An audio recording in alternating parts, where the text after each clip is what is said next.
What do you need, Paramount?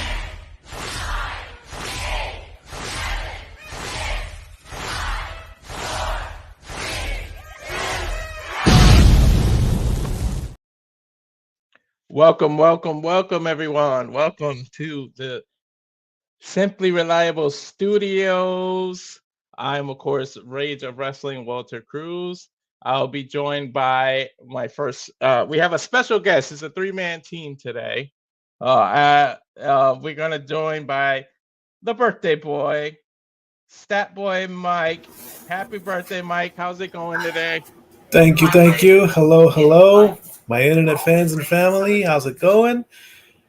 Yes, I'm the birthday boy today. The big 4-7. That's me. Oh, okay. I'm 41. I'm getting up there too.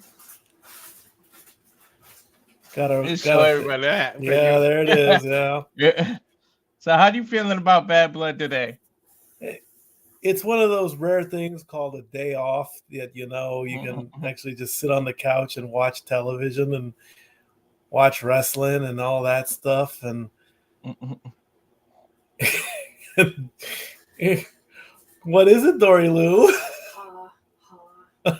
About the day off. Oh, she was signing "ha to me because she was laughing at me. But yeah, I mean, I got a rare day off. I decided, and of course, WWE decided that they're going to do the show on the anniversary of the very first Bad Blood, all the way back in 1997. Happy birthday! Yeah. Oh, how cute is this?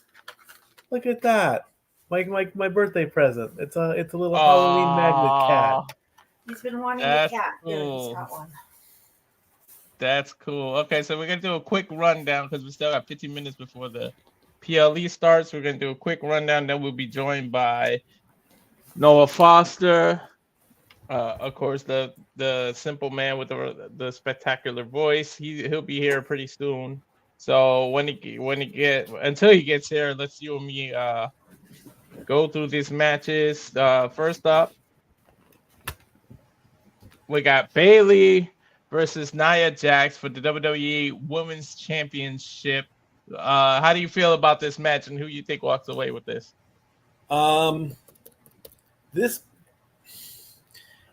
It's no secret that I'm not a fan of Nia Jax. That does not mean I don't like Nia Jax. That means I don't think she's a horrible wrestler or a horrible person. I just don't care for her character and all that. So her having the title is pretty much irrelevant to me. As long as I do like Bayley. So I think my official pick is Bayley for this one. You're going for a new women's champion? I believe so. Wow, brave choice, my friend. I wish Noah was here now so he could tell us the stats on that. I wonder how many people went with Bayley on this one.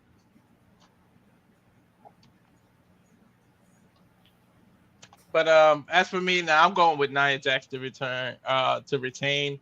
I think that Naomi may go heel. It may accidentally interfere with the match. May accidentally cost Bayley by trying to stop Tiffany from cashing in. I don't think there will be a cash in. It might be a fake.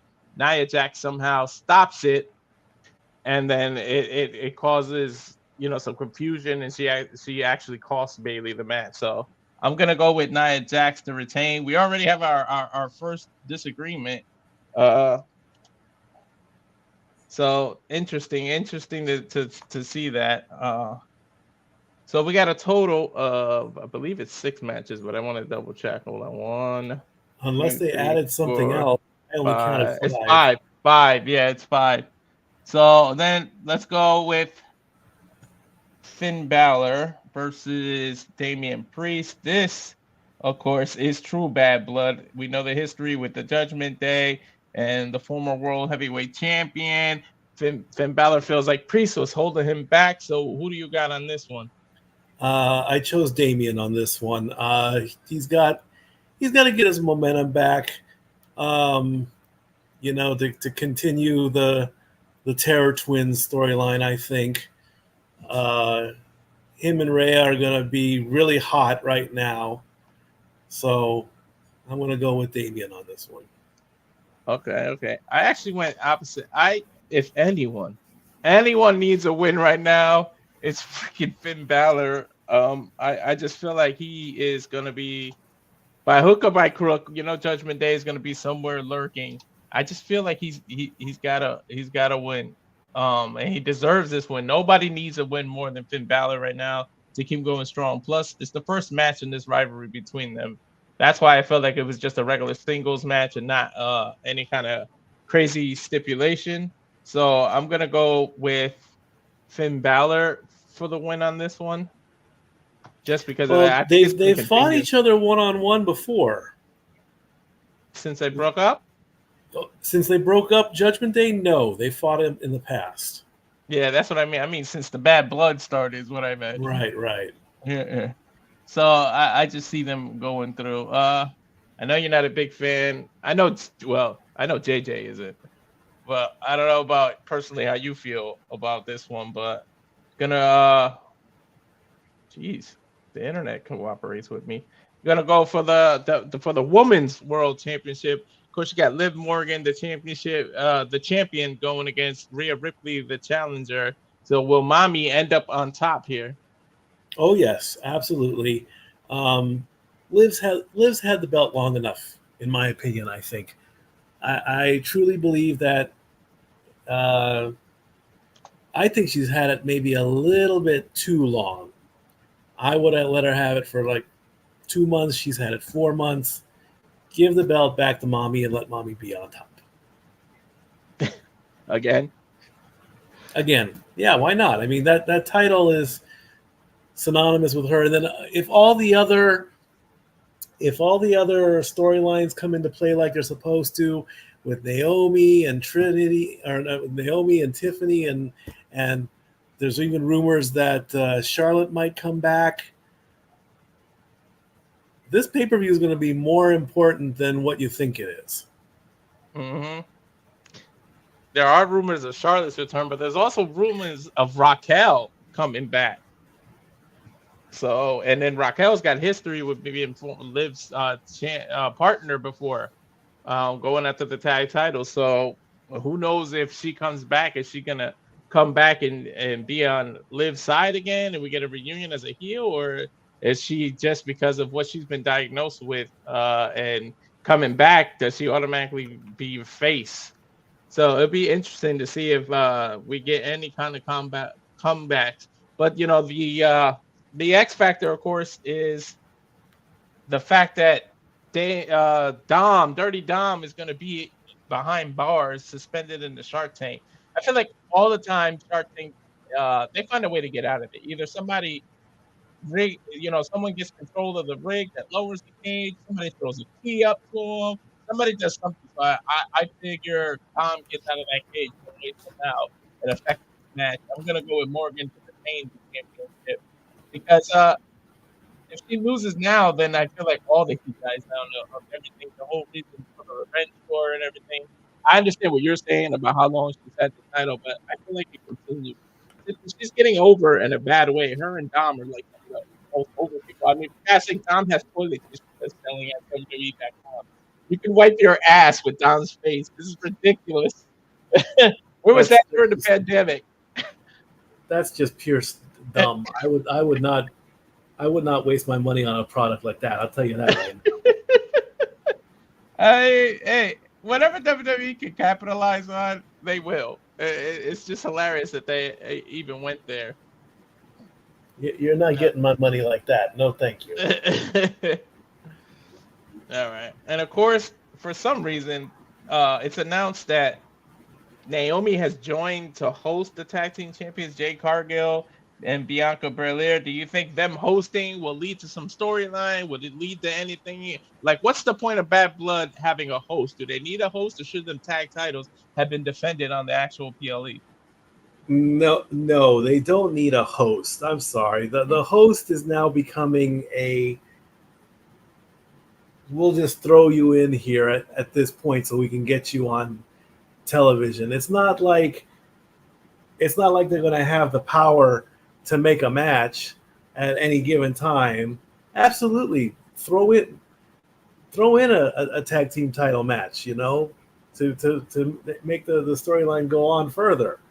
You know, it's because if I was a wrestler or a sports entertainer, whatever term you want to use, and I'm looking forward to a match and I'm ready for a match, and they said we want you to be the host, I'd say no.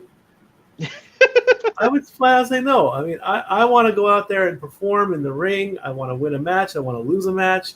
I don't want to stand there with a microphone and say, welcome to the show.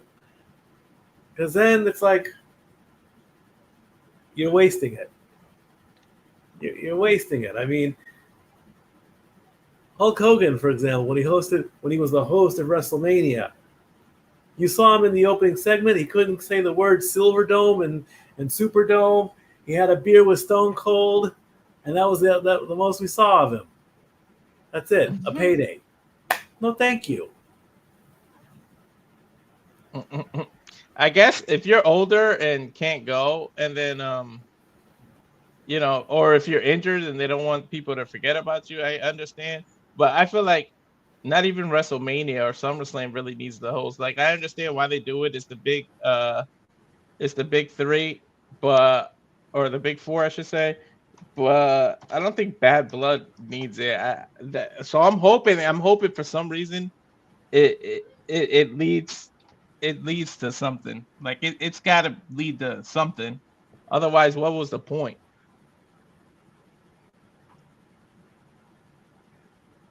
Like, if it doesn't lead to some kind of story or maybe that's the reason to get Naomi there. Otherwise, she wouldn't be there. And then that's when she can interfere with the Bailey match. But we'll see. And of course, we already know the order of the matches, so I guess I have to say this one first. I hope that the reason that they didn't make this the main event is because there's a big story or something, a return, a surprise, or something happening in the main event. This was my main event. Yeah. There's a bigger story, and let's face it, Cody and Roman are the big names. Cody's the champion. Roman's the former champ. Roman's the original tribal chief. Solo and Jacob are just two guys here, okay? I'm sorry that that's how it, you know, Tama and Tonga, okay, you're the tag team champions. Your star power is nowhere close. You just got thrown into this since Roman left, and I'm like, oh, okay, yeah, fine, whatever. However, so there's that. I mean, all right. The most bad blood is between Punk and McIntyre. Bottom line, that's the way it should be. But with the rumors, and there was a spotting of a certain beast in Atlanta today. It's out there on social media. Brock Lesnar was spotted in Atlanta. Is he going to show up somehow? Is he going to cause some havoc? Why? Because he's Brock Lesnar. Who knows? But sorry, Mike, but before you continue, we just got somebody to join. I'm going to bring in, of course, the simple man with the spectacular voice, the play-by-play today, Mr. Noah Foster. How are you doing today? Doing very well. Good evening, gentlemen. Good evening, everybody here from the Simulable Studios as we return back to Atlanta, Georgia. 20 years to Bad Blood. The last Bad Blood scene back in 2004. And here we are in 2024 in the State Farm Arena as we go inside and see the lovely Samantha Irvin inside the ring as we get ready to kick off the festivities. So will you all please rise as she sings our national anthem. Nice dress. God bless America, excuse me. Well, since they're not doing an action, I'll give it a moment. Why just put an American flag up on the screen?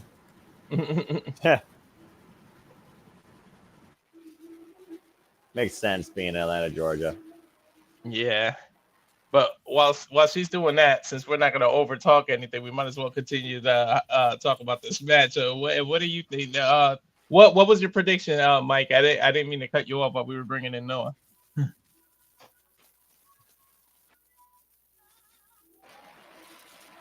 He's currently paying attention to Samantha celebrating our country. It's one of those moments where people may not understand why we're being silent unless we give them context. Good Lord, the pipes on Irvin.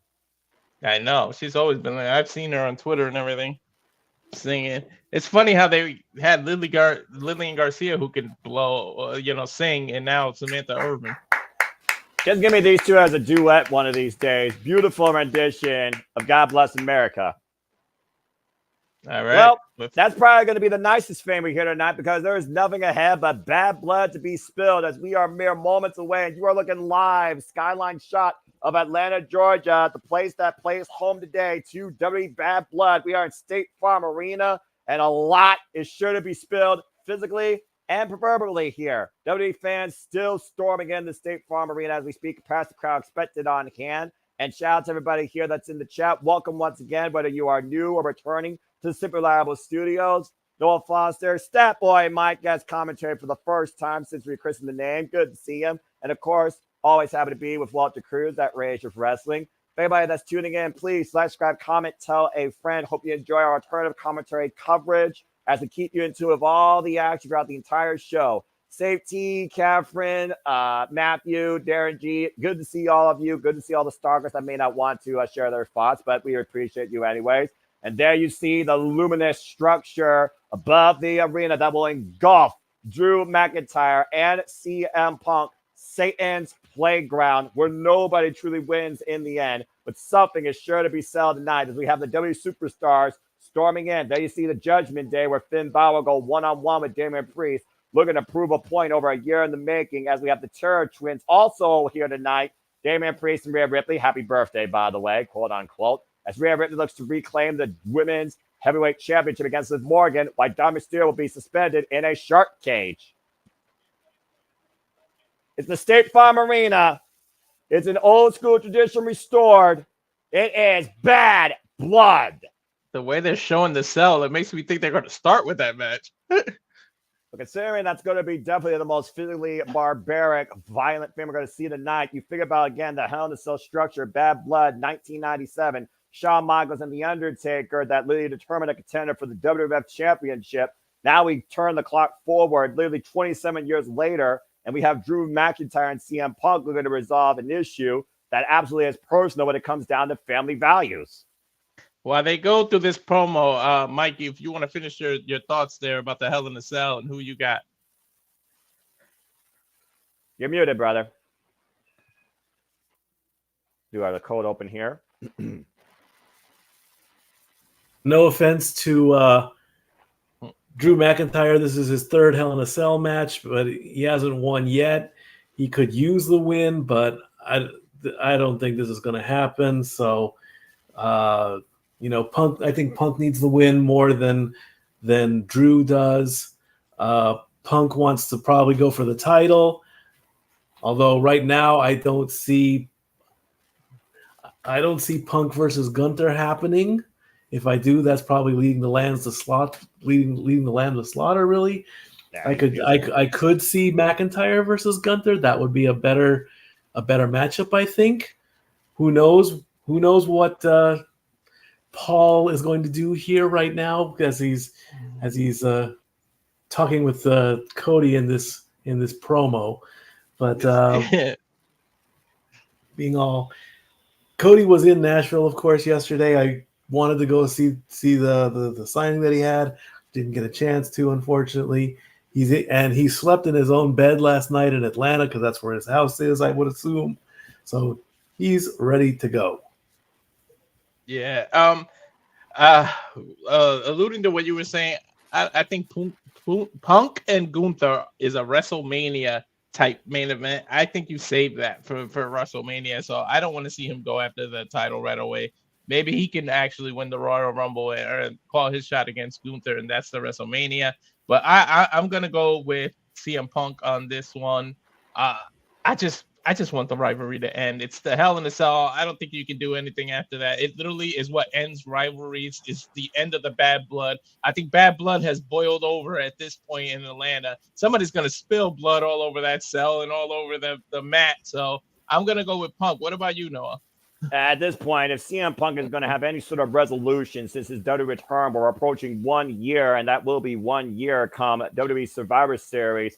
CM Punk has to get the win here. Now, truth be told, CM Punk has literally only been in action, bell to bell, if you want to call it that. Prior to this, he's returned to WWE 3 times now. Again, that's going all the way back to the Royal Rumble in January. Of course, we saw his return to in-ring at SummerSlam. Drew McIntyre getting the better with separating rounds kind of 3 count. And we saw the fall at Bash Berlin where CM Punk got the better of him with 4 GTSs, touching 4 corners and 4 quarters. Now we have the Bad Blood at a boiling point here, looking to resolve all possible conflicts and unleash all possible sins they can on each other inside Hell in a Cell. It's got to be CM Punk. It's one of those proverbials. The better man is going to win. There's not really a good guy or a bad guy because you have 2 different audiences here. But if you're looking at this from a context standpoint, it has to be CM Punk moving forward somehow. Whether or not it's Gunther or Sephiroth Rollins or something that we don't know, tonight we're going to find out. Yeah, and of course, one of since they're still doing this movie-like promo for it, there's only one match left we got to talk about. It's Cody Rhodes and Roman Reigns. I'll say the graphic for later because they might go right into the event. We have to cut ourselves off. Against the bootleg bloodline as we deemed it. But what do you think of this main event and who you got for the win there, Mikey? You might want to make it quick because the pyro's already going off and Triple H is coming to the ring with an historic announcement because Bad Blood is officially live. I'm picking Cody and Roman. Noah? It's an emotional night, but I think Cody and Roman are going to put the past behind them to try and both move forward here. Both men with a common enemy, and neither man is able to move forward until this bootleg bloodline is finally neutralized. I think Cody and Roman Reigns find a way to get the win, or they win the first battle in what can end disqualification. There you see Cody Rhodes coming in with Metro Boomin. These 2 men have been stuck in this arena for several weeks now as the undisputed WWE champion and Atlanta, Georgia's own American Nightmare Cody Rhodes makes his way inside. It kind of reminds me of when WrestleMania went Hollywood and they did those little vignettes. That's what this commercial seemed to be. And before we actually get things started like we should, we have hosts for whatever the what time is it? Whatever the fuck reason. If people want to hear me rant about that, PayPal. And again, please support our passion, support my friends here. If you want to dictate the conversation, PayPal is as simple as that. But we also will be paying attention to your questions, to your comments as always. Kate Rare, good to see you as well as WWE Bad Blood is officially live. And we are getting ready for so much action. We have 5 matches on tap.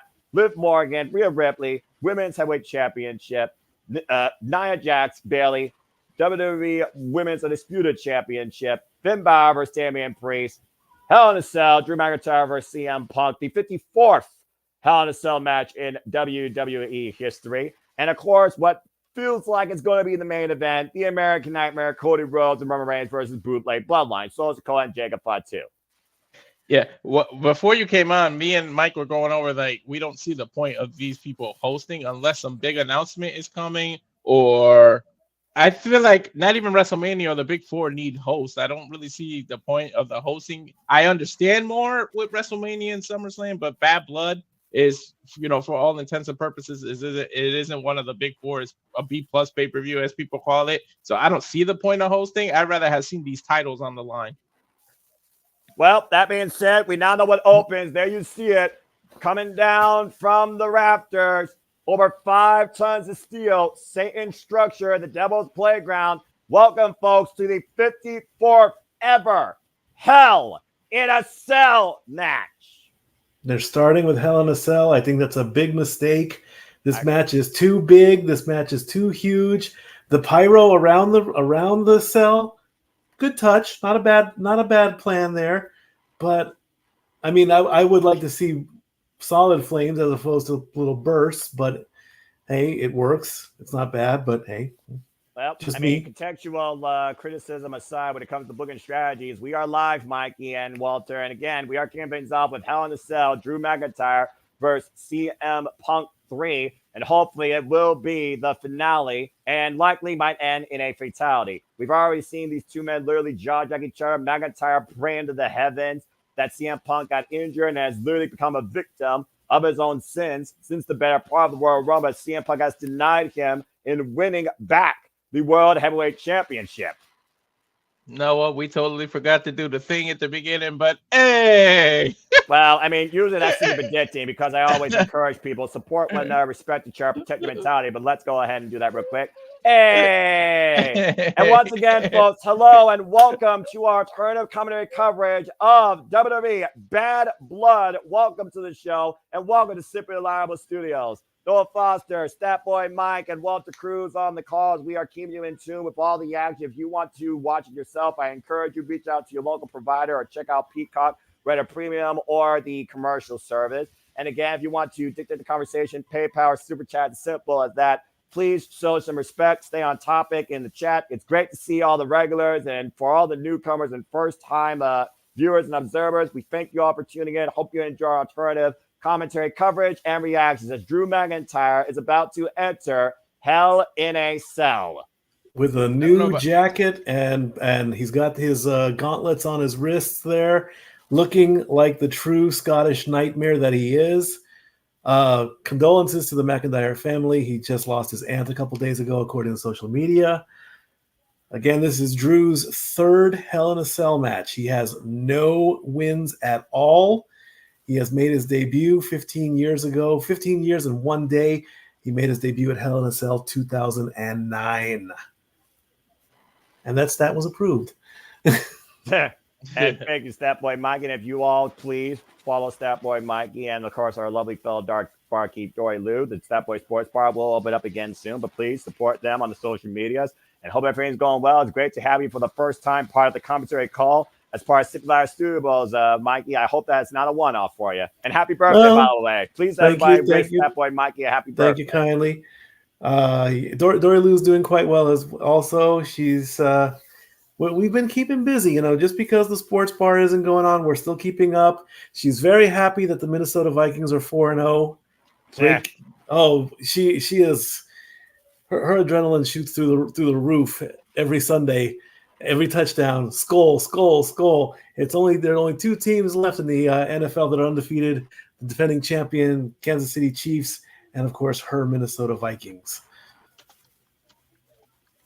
And MLB playoffs are getting ready to start up, or they have started up. Not keeping up on baseball, mostly football, but hockey's getting ready to start up too. The Wild just beat the Blackhawks a couple days ago, so hey, we're keeping busy. And, of course, the Hall of Famers are all out tonight. And, of course, this man has made a lot of history here in Atlanta, Georgia. Goldberg is taking in WWE Bad Blood tonight from the audience. Oh, he's right there. Please stay in your seat. He's just sitting right there. And Killer Mike, Grammy Award-winning rapper. I love me some Killer Mike. He's a conscious rapper at that. Very political. And, of course, Walter Cruz, it's also great to have you on the call once again as we get ready for CM Punk, who looks to unleash clobbering time one last time against Drew McIntyre. This man who's been involved in dog collar matches and his own hell his entire life, looking to finally put what's probably been the hardest return ever in his wrestling career behind him and put Drew McIntyre in his place. I don't know about you guys, but McIntyre looks focused. Oh, he's pissed. Well, again, when you literally cost a man the World Heavyweight Championship after 5 minutes and 46 seconds of the grandest stage of them all, not to mention 2 other times following that, including in front of his family and his home country, you got every right to be pissed off, in my opinion. I think in a few seconds, it's about to be clobbering time. Well, CM Punk's been waiting to get his hand on Drew McIntyre inside Hell in a Cell ever since what happened after Bash in Berlin. And you would think that after that, these two men would have been done with one another. After CM Punk not only beat Drew McIntyre, but reclaimed that family bracelet. That bracelet of family values worth far more than what it's actually worth when it was made.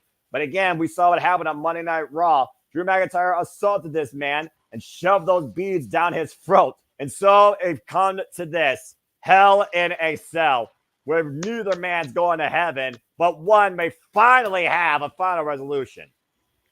I tell you what, Punk is just as focused, and If we were wondering if his shoulder or his elbow was 100% healed, I think we're going to find the answer tonight. And your third match back, and you get inside the hellacious structure here. It's like the Undertaker once told Shawn Michaels, to get to heaven, you got to go through hell. And these two, there's no turning back. And this is CM Punk's 5th career Hell in a Cell match with a record of 2-2, Mike. And ironically, the last time he competed in WWE in Atlanta, particularly, was February 2013. It all matches up perfectly. Everything to the day, hour, minute.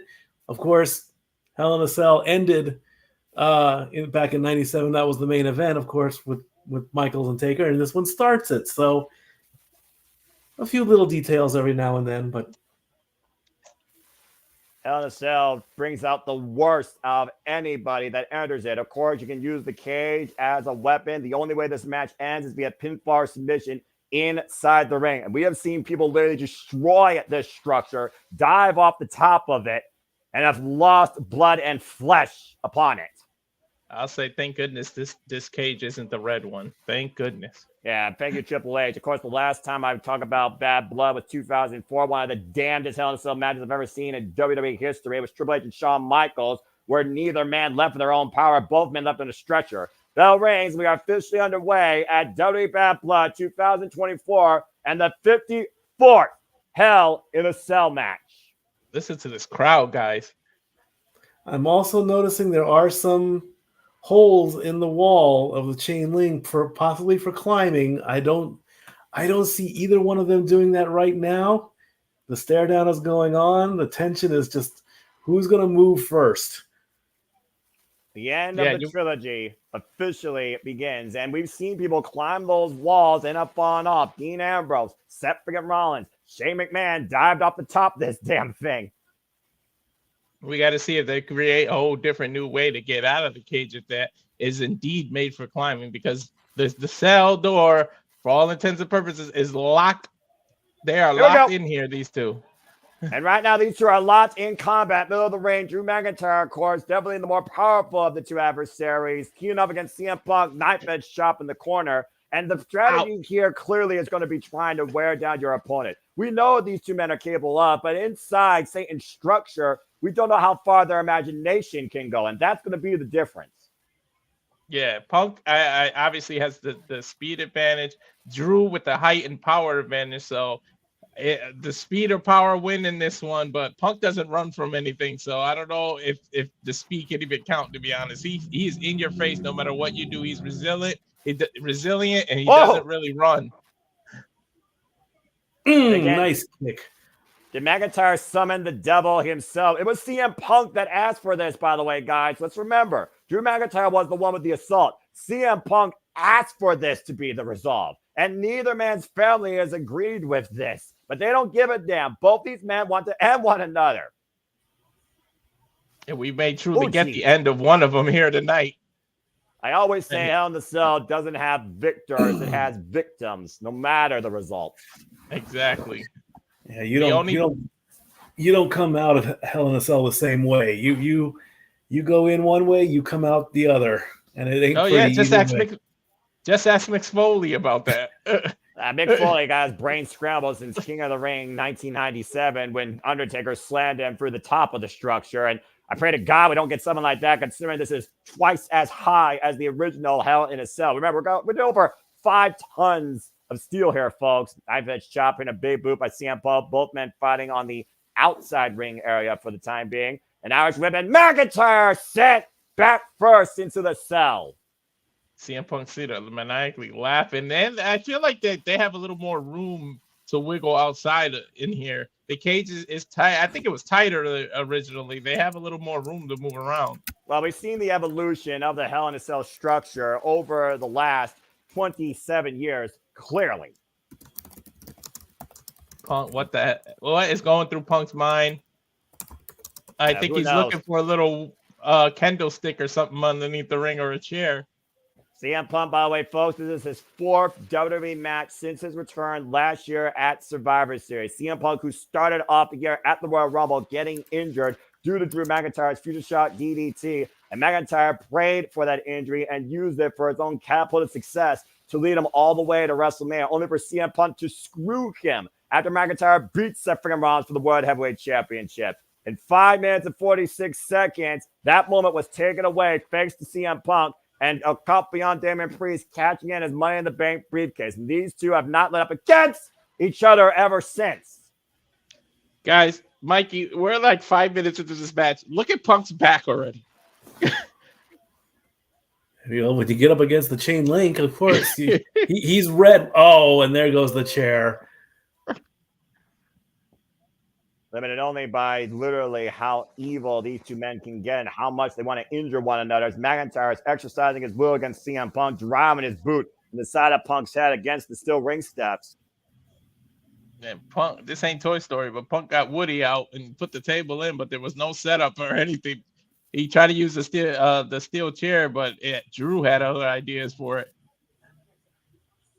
Again, when you ask somebody like Undertaker, Triple H, Shawn Michaels, Adam Copeland, what you need to do to actually prevail inside Satan's structure, that's a scary, scary, scary question, a scary mind. And he's got a wrench. Whoa! Good God! CM Punk was looking to brain CM Punk with a wrench, and CM Punk able to get out of disaster's way. Drew McIntyre in the cell with a wrench. And now Punk using the wrench to literally claw the hand of Drew McIntyre. Oh, come on. I know it wasn't a bonus, but I think my prediction of seeing color is about to come true, Noah. I did see a small cut on McIntyre's shoulder, but wrench versus head loses. He has Every to be time. He has to be cut open by this point. Well, no, not yet. There's a lot more tools in that toolbox, too. Don't forget. The longest Hell in a Cell match in history, by the way, folks, at over 47 minutes. Keep that in mind. You almost wonder, with the fact there's so few matches on this card, how far these two men are willing to go to endure hell to end one another inside here. Ooh, right in the temple, McIntyre with a boot while Punk was in a sitting position. Last time we had Hell in a Cell was WrestleMania 39, where Adam Copeland defeated the Demon Finn Balor. That was April 2nd, 2023 at SoFi Stadium. They only went for 18 minutes as McIntyre just literally ripped the legs off the table. Using the legs as a weapon almost. Kicked to the midsection. CM Punk once again stopping McIntyre. And drop toe. McIntyre first to the edge of the table. That's a unique way to use a table. Like I said, the only thing that limits you here is your imagination. And now Punk with the legs of the table. You're going to utilize it and literally trying to choke the life out of McIntyre here. I thought he was going to stab him with the sharp part at the end there. He was aiming at his forehead. I think Drew was busted open at this point, Noah. Well, if he's not busted open, he might have internal injuries right now. He's choking him. Choke. Ah, God! Ouch. And back first onto the bottom of that table on those steel holdings. Mind you, there's screws there. There's also the hinges that hold the legs. And again, how can one man impale another? Let's find ways to do that. There's not going to be no self-preservation here. Neither of these men give a damn about one another or their own well-being. I don't think they even care about the future of their careers at this point, as long as they get their hands on one another. And look at CM Punk right now trying to drive Drew McIntyre's eye into the leg of that table, literally trying to blind the man. This isn't Rey Mysterio, man. We don't need another one-eye wrestler. Yeah, legitimate eye for an eye here. The fact of the matter, though, that we talked about this before, though, guys. CM Punk, this is a return to WWE. We talked about the last time it was involved in action in Atlanta, Georgia, but you look at the length of CM Punk's career and where he stands.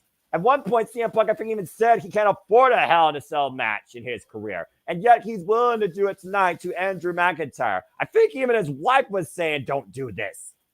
Yeah, he said he doesn't have. Oh, God! He had 0 left. Claymore on the outside! But again, driving Punk to the floor, like you said, Walter. But again, he didn't meet the steel mesh, and you can't win on the outside. That was going to be my point. You can only pin or submit in the center of the ring. Boom! If we go to the replay here. Nothing else. McIntyre has given himself some very valuable time to regroup and rethink further ways he could punish CM Punk. I don't think any of these men right now are looking for the win. We talked about the longest Hell in a Cell match. The very first Hell in a Cell match went for 30 damn minutes. That was Shawn Michaels and The Undertaker in 1997. Yeah. No one. I don't think I've seen anyone bleed the way Shawn did in that match. In a long time. Fuck God! And Punk long darted into the cell by McIntyre. Ow. Head first. I don't even think Punk put his hand up there. I don't think Punk had a chance to put his hands up. Look at the back of McIntyre. Look as he shakes the cage, how red his back is as well. The body already showing. Oh, jeez. Punk's the first to bleed. And we have blood. I repeat, we have blood at Bad Blood. CM Punk is the latest victim of the Hell in a Cell. Which brings a sadistic smile to Drew McIntyre's face. Look at his face now, guys. Oh, my God. That's horrible. Well, we know, Stat Boy, what happens when a man sees his own blood, especially in wrestling. It causes something inside themselves to change. Whether or not you use it to fuel your anger and once again get back in the match.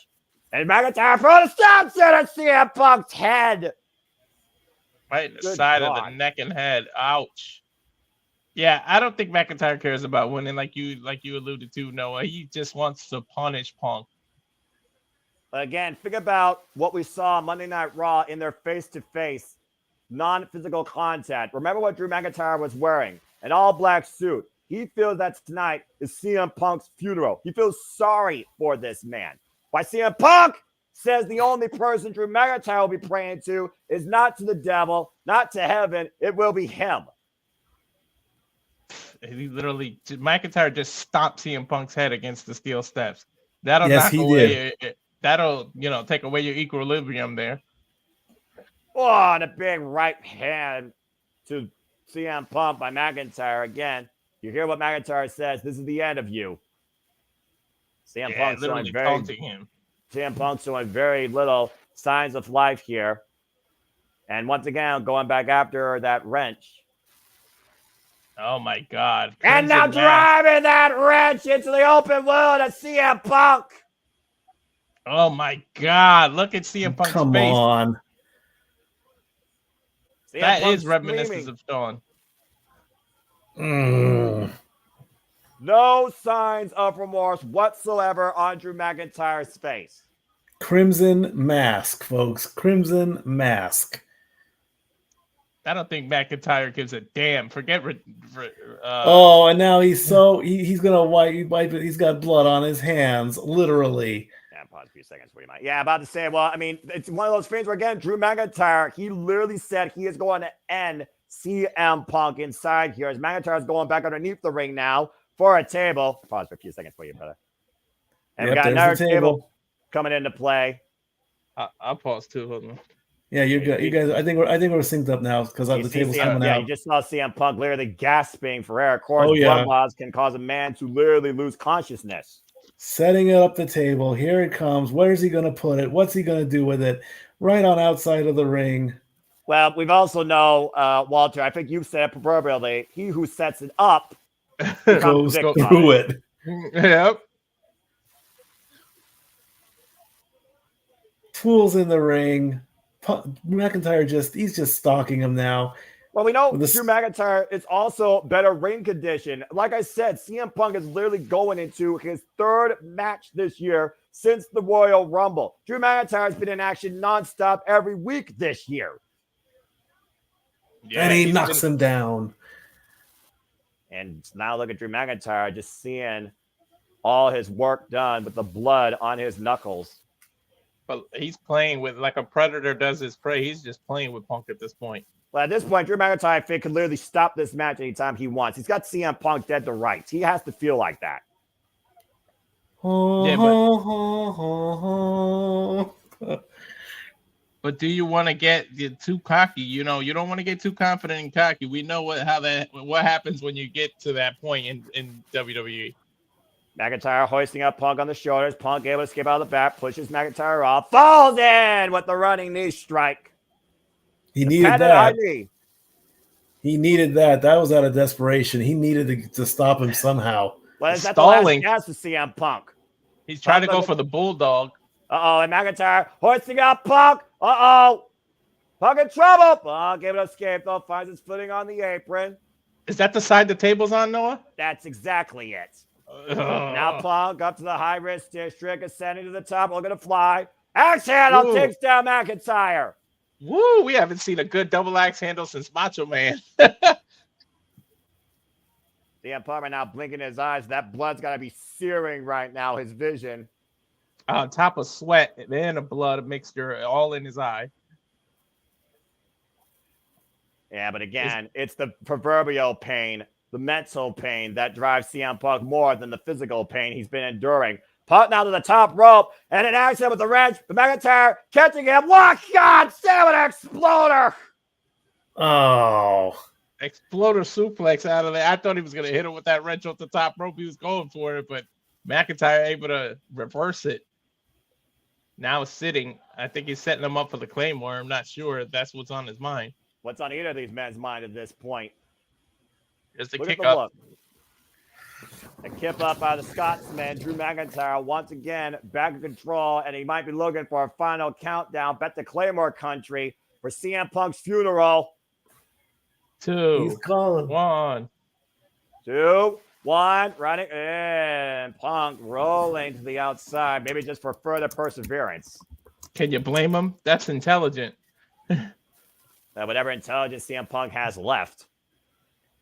Well, after getting your brain scrambled this whole match. Yeah, exactly. He's got to be exhausted. Oh! Ah! And a toolbox right into the head of Drew McIntyre. He might have been It's more than about time. He had to hit him with something to stop him, and it took him long enough. I just talked about scrambling your brains, and Punk hits him in the toolbox and at the temple.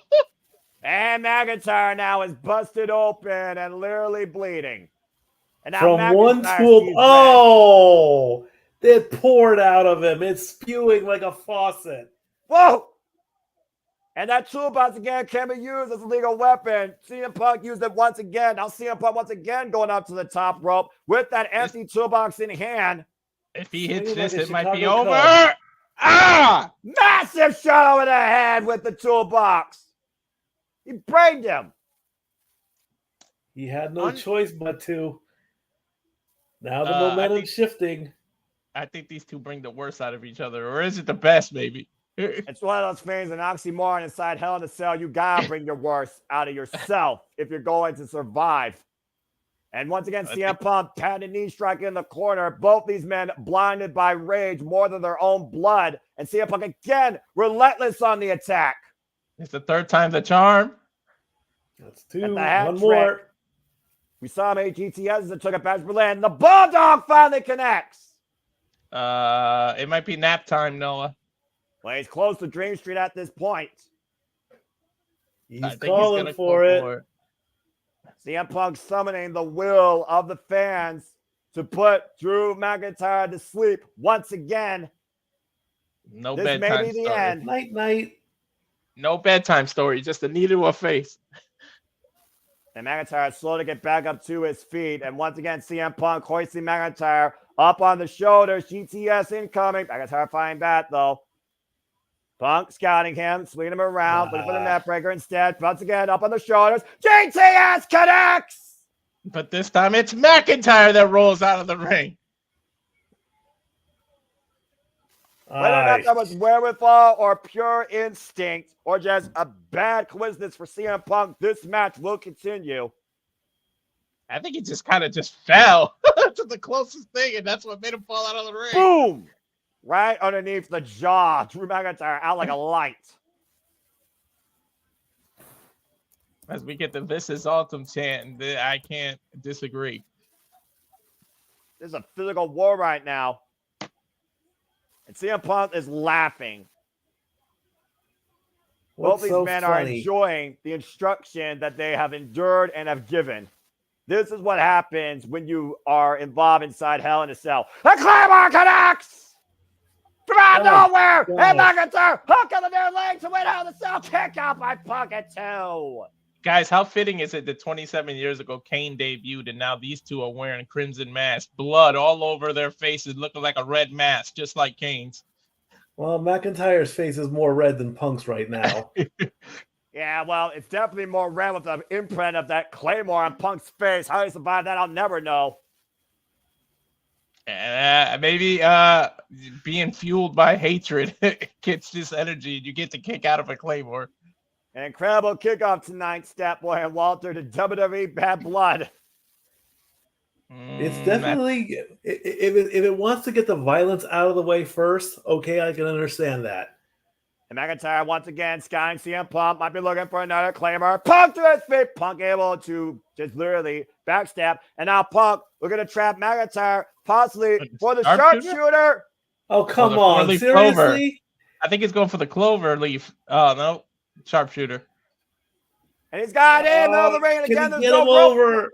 There's no rope break inside Hell in a Cell. Nope. He's got to power out, but we know inside this 6'7", 250-pound frame, he's got leg strength. But McIntyre right now hoisting his body up off the mat, trying to alleviate some of the pressure. But like you said, he has to crawl the outside or roll through. But McIntyre with a wrench in hand. Now using the wrench to literally batter CM Punk. Oh, he might go after the bad elbow. Oh, clever right now. Wrench. And again, that wrench really being driven back in the open wound of CM Punk. And good point, Walter. Let's not forget what CM Punk is coming back from, a bad shoulder injury. Mm-hmm.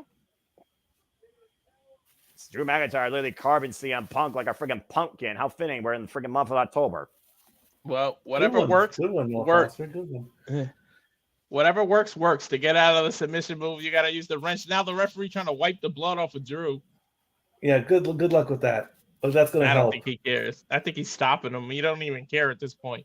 Well, at this point, you got to consider the well-being of both athletes here. Who's going to be the first guys to get to their feet? Drew right now. Drew is up on his knees. Punk's trying to get up. So you see Punk's expression change. See McIntyre's expression change. Punk back up to his feet. And now Punk with one shot. And McIntyre beats him in kind. Both these men, once again, locking it up in the middle of the ring with whatever they have left. But you know these two are exhausted right now. I don't even think these punches have much pepper as they will. McIntyre Punk. You say that. McIntyre Punk will be kicking to their gear, looking for the future shot DDT that injured CM Punk in the first place. CM Punk escapes, though. Hoisting up McIntyre again for another GTS. McIntyre escapes. Knife edge chop to the Second City Saint. Another one. A third one. Ow! Again, but how much wear and tear has been done to both? CM Punk catching McIntyre with a high kick and both men down. Punk pretty much collapsed after hitting that kick. Rocky 2, 1979. Both men down. Start the count. It all began last November when CM Punk returned home at WWE Survivor Series, and nobody probably on that roster outside Triple H was happy to see him come home. Many people called him a virus, a cancer. Says you don't belong here. We don't need you. At the top of that list was two particular people, Seth freaking Rollins and Drew McIntyre. McIntyre just completely walked away at the end there. At least Seth stayed, and you know he may have had a pissed off face, but Drew just walked out. Oh! Rising knee from the opposite side of the turnbuckle. Clever, very clever. And CM Punk will be looking to hoist Drew McIntyre up and over that corner. Deadlift, superplex to the floor, possibly. McIntyre, though, hoisting up Punk. This is the table. I said, oh my God! And both men crashed through the table. Dog, I got it. Right it is. I totally forgot about that table until he had him lifted in the air. And then I was like, oh, crap, I think the table's over there. What the fuck? Take a look at the replay here. McIntyre breaking tradition. He set up the table, but he put Punk through it. Both men crashing through the table, and everything these two men have put their bodies through, that just adds a ton of interest right now to the agony. And how the hell is Drew even stirring? I was gonna say the question is how much did Drew hurt himself by going through it? If you took a look at that replay, he went through it just as bad through that table. Again, pinfall tap is the only way this thing ends in the middle of the ring. Drew McIntyre, the only man stirring on the outside, stirring in quotations. Really, pretty much the ref is just there to count the shoulders. That's all the ref is needed for in a Hell in a Cell. And now we're throwing the stairs. Come on, seriously? If you're going to use them, use them. Whatever your imagination tells you to do at this point, Stat Boy. Stat Boy, your wish may be his command. Your wish may be his command as he's picking up the stairs, but it's too weak. He dropped it. You can't do it. Damage done to the back, outwardly off that table impact, and also the sharpshooter from earlier. McIntyre once again going to try hoist up the steel ring steps to add further punishment. What the hell is this man thinking? Lift with your legs, Drew. Lift with your legs. There you go. Look at the scarring. Look at the tears on Drew McIntyre's back. The scars of war here. Is he trying to bring it into the steps? Yes, he's trying to get it into the ring. Into the ring. He can't even lift it over the ropes. I shudder to think. Go ahead, Noah. I was just saying his back can't handle it, to y'all's point. Yeah. I was just going to say, I shudder to think what's going on in his brain. I don't even think he's thinking. He might be just focused, functioning on instinct alone. The thing with your heart, more of your mind, though, and that could be your death note. Somehow CM Punk is moving, so at least we know he's alive. Maybe he wants to claymore him while he's leaning against the stairs and pretty much decapitate him at this point. The only thing that Drew McIntyre will accept is complete and utter destruction. He does not want simply a victory. He wants a fatality. He wants to end CM Punk once and for all, and he's willing to destroy himself to do that. Oh, my God. Oh, wait a minute, CM Punk! Horse got McIntyre! JTS connects! There it is. McIntyre count! Here's the count! And McIntyre kicks out at 2 again! I'm completely shocked that he kicked out because he went for the pin immediate. There was no hesitation between the move and the cover, guys. What the hell is it going to take? Well, I'd say a gun, but did that all 15 years ago. I think Punk said you had to stop his heart in order to get him to quit. So maybe it's to that point now, Noah. We know both men can definitely go the distance. We've seen CM Punk endure wars and bring up Honor to a 60-minute time. We've seen Drew McIntyre survive up most bouts entire life. McIntyre hoisting up CM Punk again. Oh, dear God. And McIntyre on the steel steps. Oh, no. Aaron Crush! But how much damage did he do to his own back, Noah? Not very much from what I just saw. McIntyre with the cover. Is it enough? You're going to win it. Hell in a Cell. Kick out at 2 by CM Punk. What is it going to take? Punk is alive, but barely. Look at the replay. To your point, watch the way both men's backs land. Punk flat first. McIntyre almost on that corner in the front. Could have cut his back up even worse. Noah, was it his left arm that he injured? Because he landed on his left just now on them steps. Exactly. I think we may be going back to Claymore City. He's trying, and he's trying to crawl to the corner right now. Barely standing up. Heading over to the corner. Dazed woozy, can't see straight, with an evil look on his face. Punk crying, not crying in the corner, but barely sitting up. Drew McIntyre once again looking down on CM Punk, who's on his knees and literally holding Punk up by his jaw. He's in low blow position right now. He could have hit him with. He's picking him up. Oh, here we go. Out Punk, one final blow. Take him around and down. Anaconda Vice counter. CM Punk counter. Anaconda Vice applied. He won't tap. He won't tap. He's too proud not to. Again, guys, no rope breaks. And he's cranking back on that neck with everything he can. Think about the damage done. But again, McIntyre with a wrench in the hand. Oh, come on. Punk stole the wrench. Punk intercepted. Now Punk's right with a wrench to the head of McIntyre. Oh. But he let go of the hold. CM Punk now standing tall with a wrench in the hand, and McIntyre might be down and out.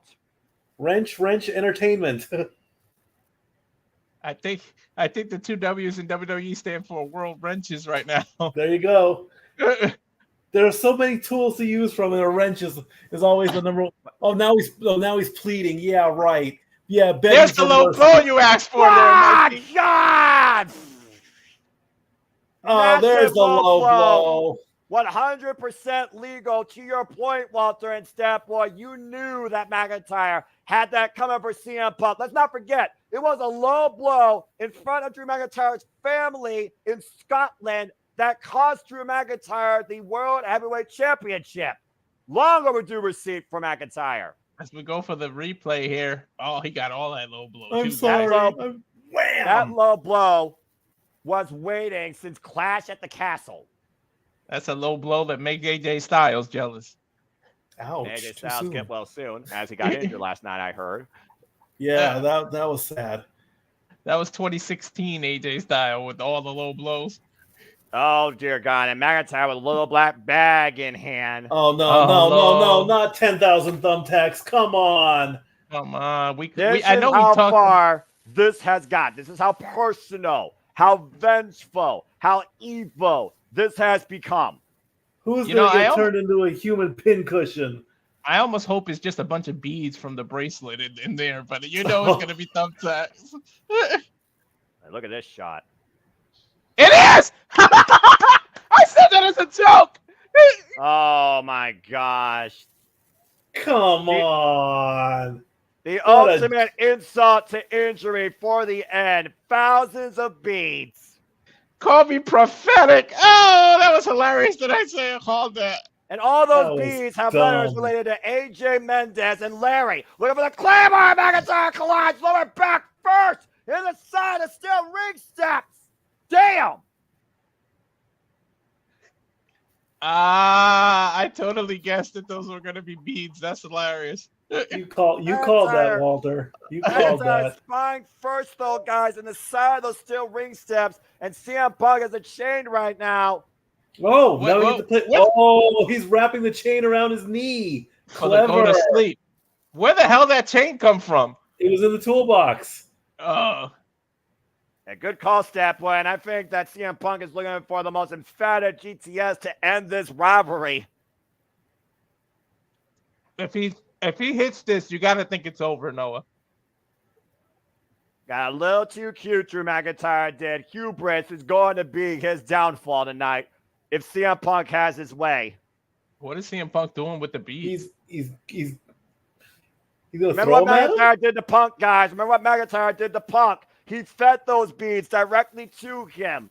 Turnabout's fair play. Up on the shoulders. CM Punk got a sling shade infused with Drew McIntyre. The cover. 2. CM Punk has one hell in a cell. There you go. What a match. Beads and chains and wrenches. Oh, my. Boy. Well, I got that one right. So did I. On his knees and put to sleep. CM Punk's prediction came true. And he got his revenge shoving the beads down his throat. Yeah, that was not just a win for CM Punk. That was a win for CM Punk's entire family and CM Punk's mind. Larry and AJ. Look at that. Punk won't even since I've seen a scene like this in WWE that actually backs the billing. How long was that? About 25 minutes? Let's go back through some of the highlights. We could timestamp it later. Again, that emphatic first Claymore, we thought it was it right there. But somehow CM Punk was able to get the shoulder up. And here's where things really changed. The superplex off the rope through a damn table.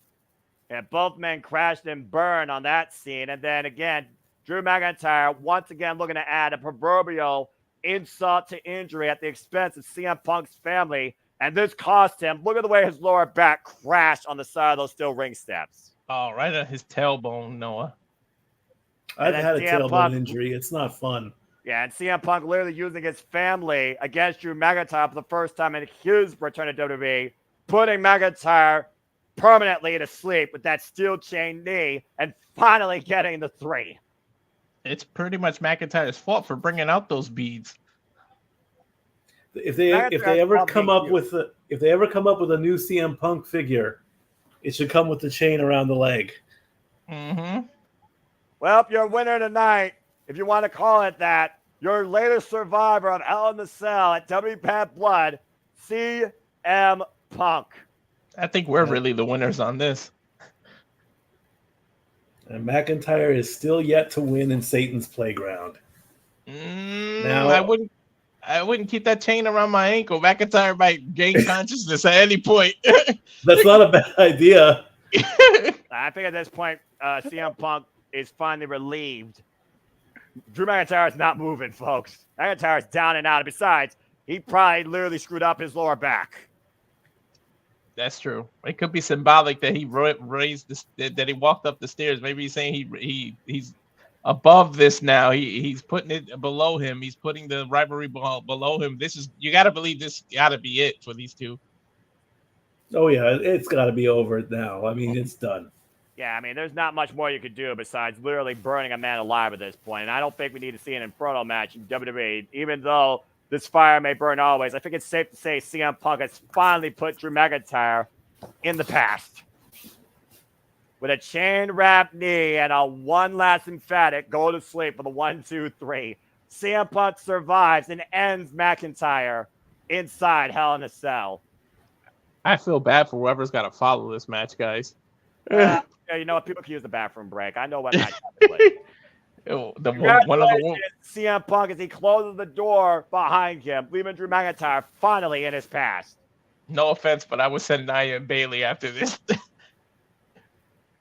Congratulations to the Second City Saints.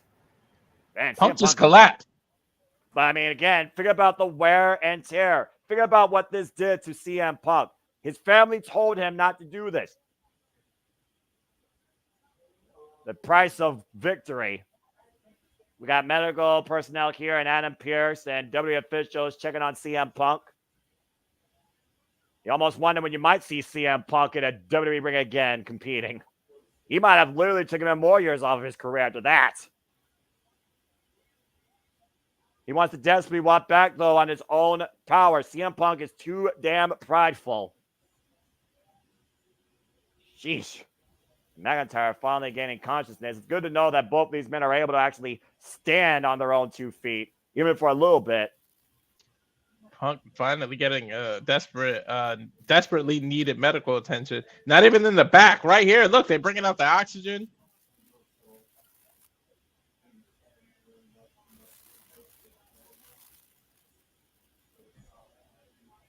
Well, CM Punk just sold 10 months of Bad Blood.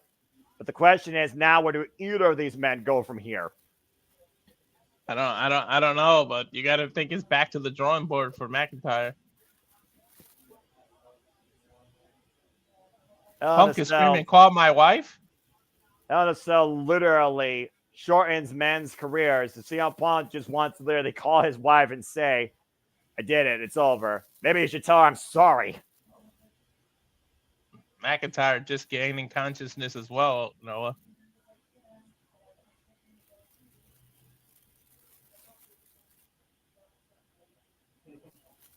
Man, he's not too sturdy on his feet right now, huh, Noah?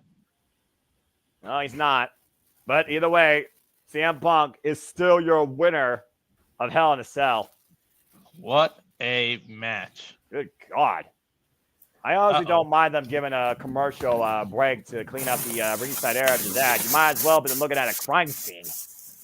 Well, as we're looking at the Fiend's entrance in WWE 2K4, part of the next package that they're releasing. And I believe it's October 15th. That's correct. But also, if you are a PlayStation Plus subscriber, you now can download WWE 2K24 for free. So if you have not played this game, you're a cheapskate like me, play the latest and the best 2K video game from WWE this past decade, WWE 2K24 for free for PlayStation Plus subscribers. As we got a moment to brief here, let's go ahead and look at some people's comments. Matthew with fantastic match. Not even Matt Drew lost. They went to war as they should have gone to war. And of course, next April, instead of going to war, we're going to the entertainment capital of the world, fabulous Las Vegas, the mecca of entertainment, will take center stage at Allegiant Stadium for WrestleMania 41. Place your bets, go for broke, and see if you can hit the jackpot with WWE as WWE brings us WrestleMania 41, the two-night spectacle from Allegiant Stadium, Las Vegas, Nevada, April 19th and 20th. We got to get you out there, Noah. I don't know about that, man. We'll see. Either way, the Similar Apple Studios will have you with coverage the entire WrestleMania week. And let's go ahead and take a look at some comments here again. Michael saying, what a match. Matthew saying that should have been invented. That boy approved. Kate Blair saying, best in the cell match since Shawn Triple H. That's a high bar to set considering the history of Hell in a Cell. But I definitely haven't seen a Hell in a Cell that personal probably since then. So it's a fair comment, I would say. What do you think, Statboy? Best Hell in a Cell. I'm gonna have to disagree with that one. Probably not. There have been some good ones. It was close, but not quite. It's too soon. You know, the match just took place. You can't really say it's that good that quickly. And now, how do you follow that? You follow that with you follow that with a title match. And a rematch, and a match that people are probably thinking about the least. It's not Jackson Bailey. As we get a full commercial break, let's go ahead and for those that entertain, well, first off, let it be known, I like Bailey. I think Bailey is one of the most underrated workhorses of the women in WWE who wants to see more character development like they do in NXT.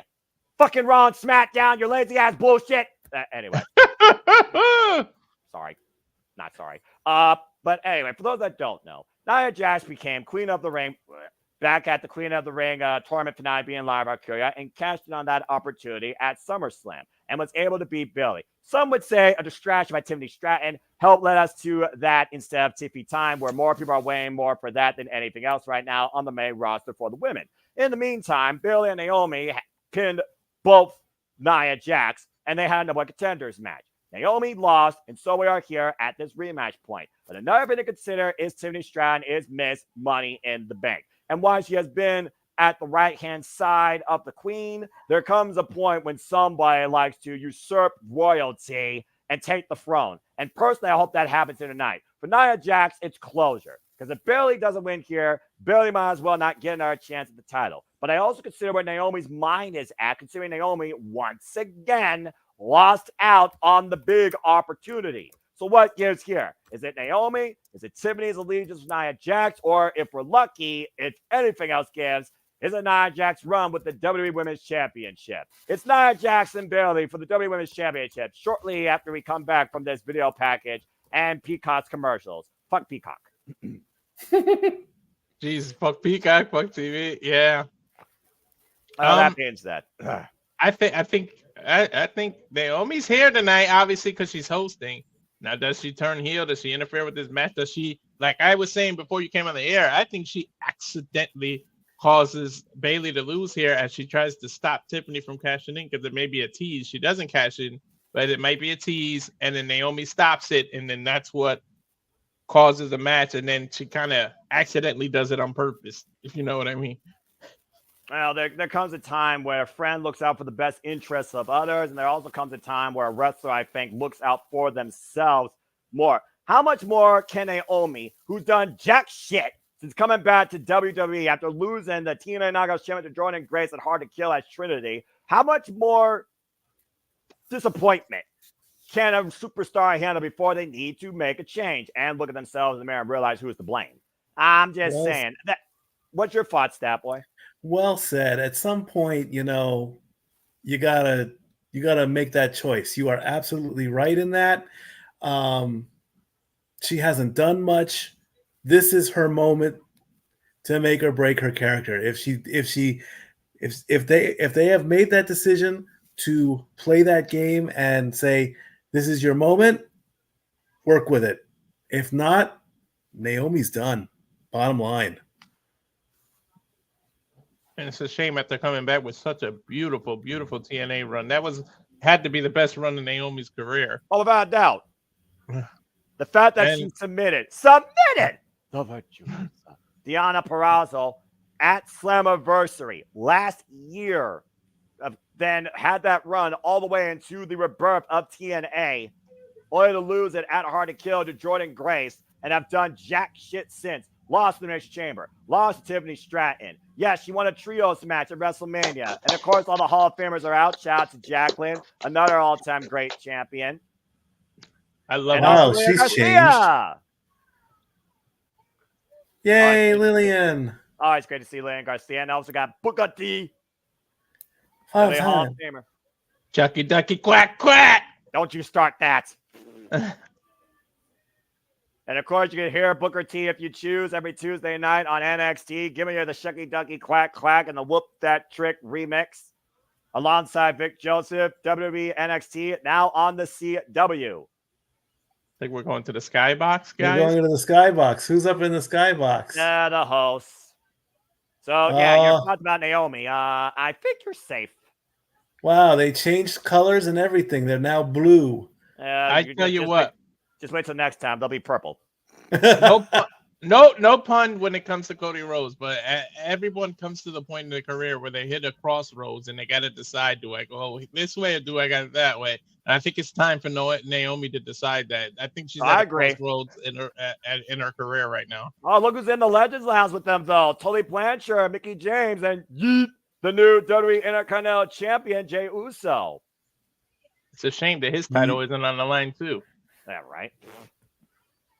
And shout out to Tully Blanchard, of course, legendary Four Horsemen, and Mickey James, Hardcore Country, a WWE Hall of Fame in her own right, former TNA Knockouts champion, multiple-time WWE Women's Champion.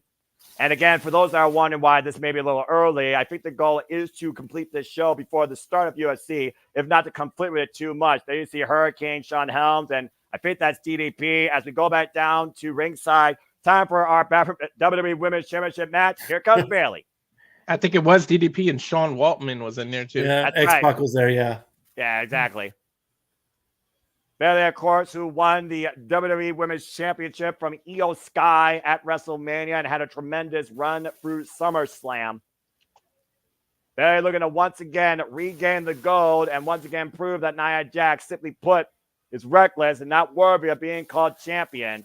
And these two's history goes all the way back to their first match in NXT at NXT TakeOver London. 6-6 career against Nia Jax as far as TV stuff goes, because no one counts house shows. But she's also 3-0 in Atlanta. Wow, they're actually taking the. I'm having a moment here. They've actually been paying attention to the stats. Well, Shocking. again, it's Triple H, the Paul Trace Levesque era, not the other man's era anymore. Jessica Carr official for this match as well, an all-women's contest. That's news to me. I did not know about the 3-0 in Atlanta. Neither did I. Well, I could have The told more you a you little know. bit about that, but I don't more so look at the city. I more so look at the overall record, but they took care of that. It's one of those things, though, where, again, if Billy doesn't win here, where does she go as well? Because, again, she had her a moment, and it almost feels like closure if Nia Jax does beat her, because Nia Jax would have proven that she was better than Bayley. Now, if she does on her own, then that pretty much just leaves Bayley completely out. And you see Bayley looking up to that skybox, well, yeet, and also saying hello to Naomi. So I guess this will be the tiebreaker if she's 6-6. This is it. Pretty much. And look at that. Completely Here in red. comes the champion.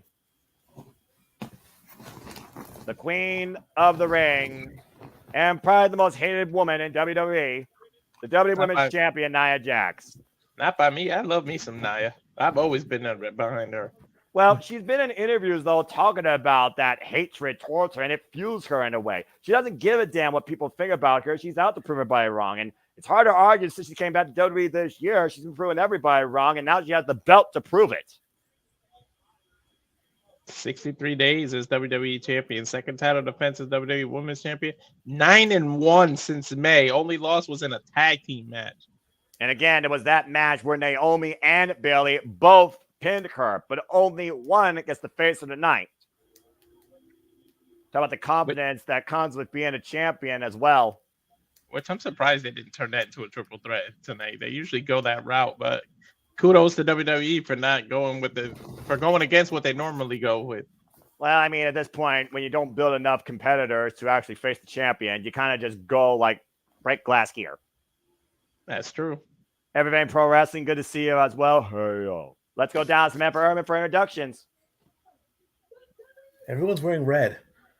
Well, we are in Atlanta, it's Georgia. Bad blood, and it's Bad Blood. And it's also the state home of Coca-Cola.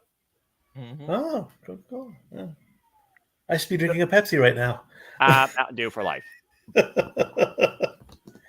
California challenger Bailey, also known as Davina Rose, 16-year veteran of the game and the former WWE Women's Champion. Yes, Bailey. Let's not call her by her real name, Pam. There, Tiffany. Yeah, I heard about that. That was wow. And the champion, Nia Jax, 9 years, and her second ever singles title in her career. Not in storyline, but she is part of that bloodline, so she has wrestling in her blood. Yep. Jessica Carr holding up the WWE Women's Championship.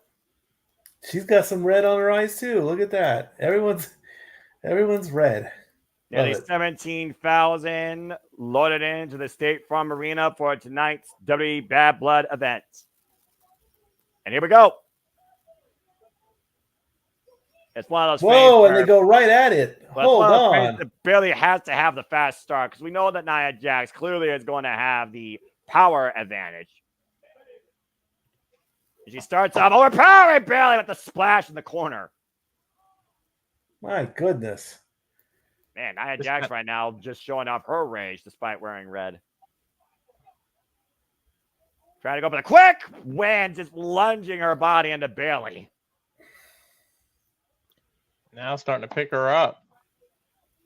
We also know Bailey can drag their opponents to the deep end. She can drag matches out. She can also take the punch. She's been one of the underdogs of the cover, 2 count. She's been one of the ultimate underdogs of the WWE ever since her victory over Sasha Banks and NXT TakeOver Brooklyn.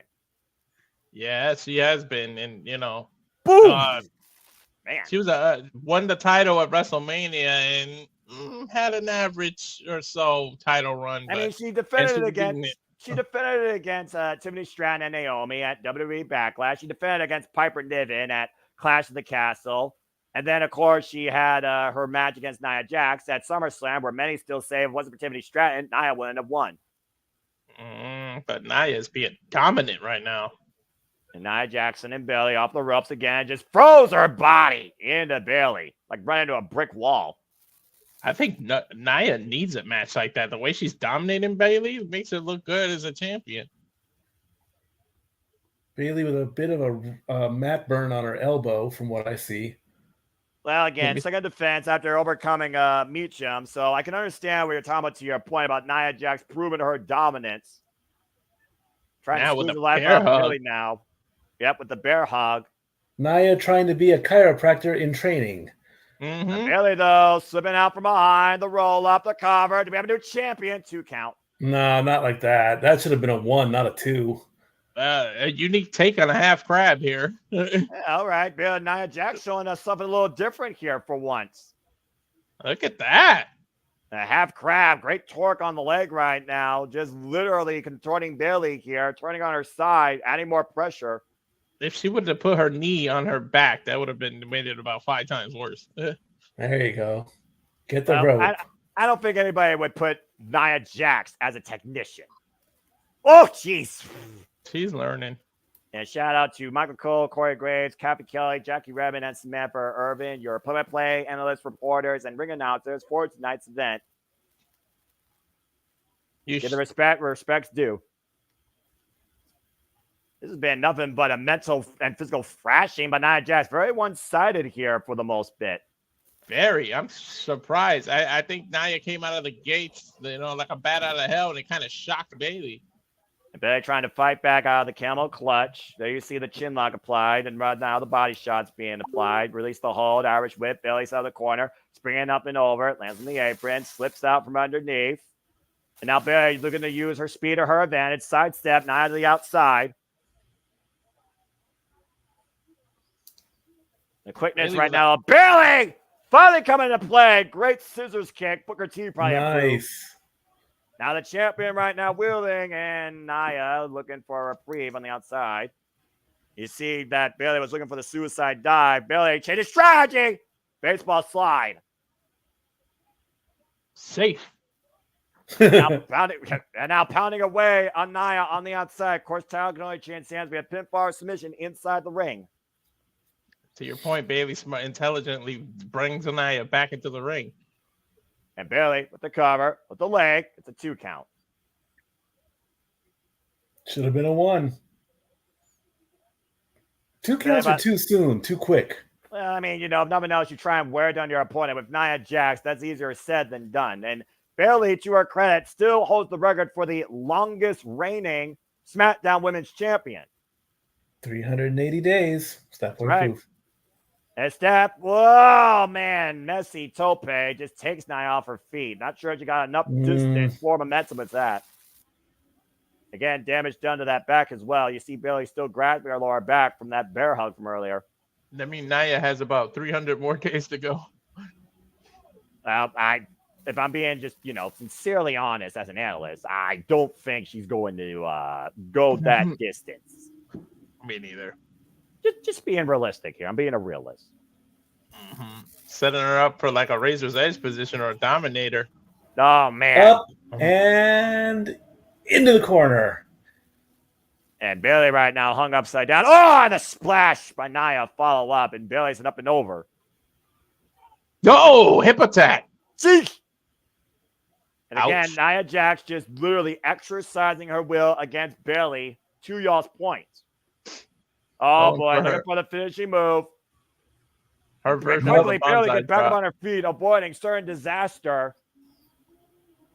This is what Bailey's got to do. The old Muhammad Ali, stick and move, stick and move. Oh, wait, what was Bailey looking for here? No way. No, come on. With a compromised back and hoisting up Nia Jax away from the corner. You gotta be kidding me. Oy. Nia Jax just use a Frankensteiner? That's a hurricane. Nia Jax with a bear in the belly. Are you fucking kidding me? Hooked to their leg 2.5. Nia Jax just hit a Hurricane Rana. It was sloppy, but effective. Yeah, it's set up for Nia literally trying to add insult to injury, trying to beat her greatest rival for her own move, the belly to belly. Take a look at the replay here. Messy Rana, but to your point, she did reverse the attempted power bomb and immediately grabbed Bailey and planted her with her own move. To be fair, it was sloppy because her legs were under her arms, not over her neck. Well, you call it whatever you want. I still call it effective. Champion back in control. Now up in the fireman's carry. Bailey fine back, though. Elbows to the job. She just literally drops her across the turnbuckle. Again, everything Nia's doing right now is further damage to Bailey's back. Another hip attack, maybe? And why not? Down on the mat, looking to follow up. And again, Bailey's speed coming into play, getting out of the way.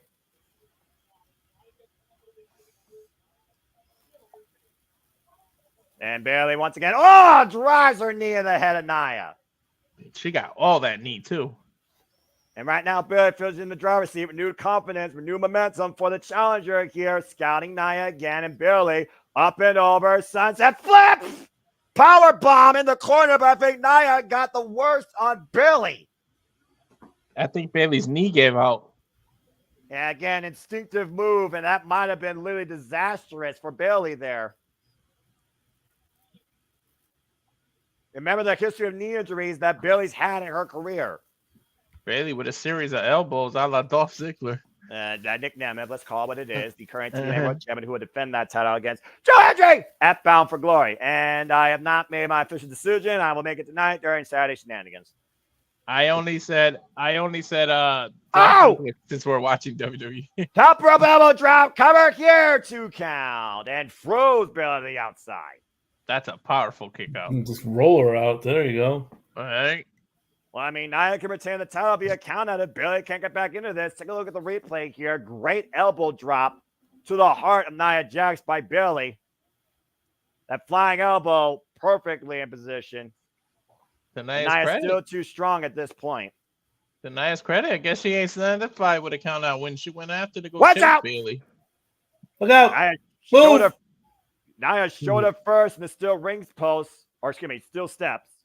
How many times are you going to go for the hip attack before you say, okay, I keep missing it. Let me stop. Even though Nia's champ, it doesn't mean that, the champion has more intelligence. And Bailey right now, again, hobbling. Oh! Elbow drop, back of the head. And Nia literally dead weight on the outside. Again, I don't know how wise that was. Now she has to drag that near 300-pound carcass in the ring to get the title. Referee's count to 6. You got to break the count, Bailey. There I you don't go. know how. Now go back out. But Bailey right now doesn't know what to do with herself here.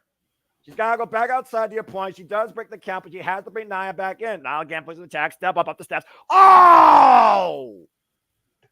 It was a good offensive move, but a bad execution because now you made her dead weight. So it wasn't good.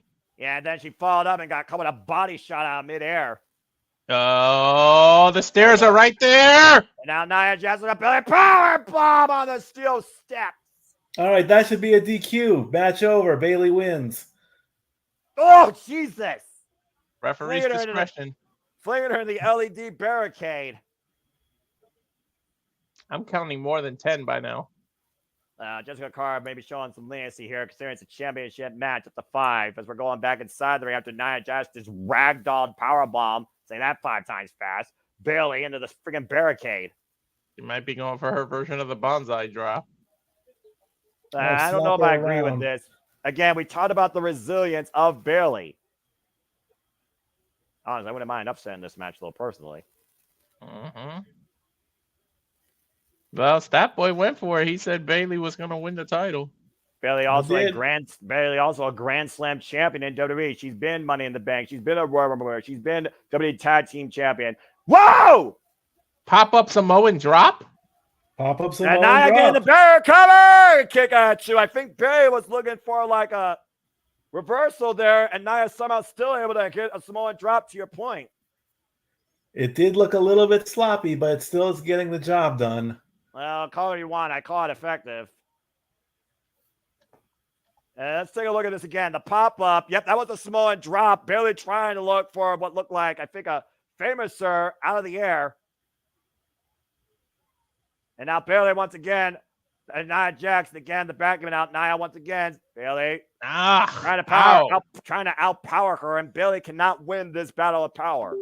Nope. The heck was that elbow? I don't know. Bailey now. What the fuck? Samoan drop of her own. Holy shit! She tried, but she could. Yeah, right. Desperation move here. Bailey surprised. Finally goes to cover. Hut the leg. Whoa, God! And Nia's still way too powerful. Throws her off it too. Over Jessica. Yeah, Jessica almost got a rough bump there. You see her grabbing the back of her head and neck. Ooh! It's like, no! Referee bump. Oh! That is Jessica Carr just got turned into a pancake. Well, Nia Jax just had her first injury since coming back. Referee down. I repeat, referee crushed him down. And remember, somebody's in the back with a certain briefcase. And Bailey right now trying to scout her. Whoa, what a stutter! And Bailey. Rose plant! Rose plant! Carr, cut the cover! 1, wake up, 2, Jessica! 3, 4. There's no fucking official. Damn it! 6, 7, 8. Come on! Wait a minute! What?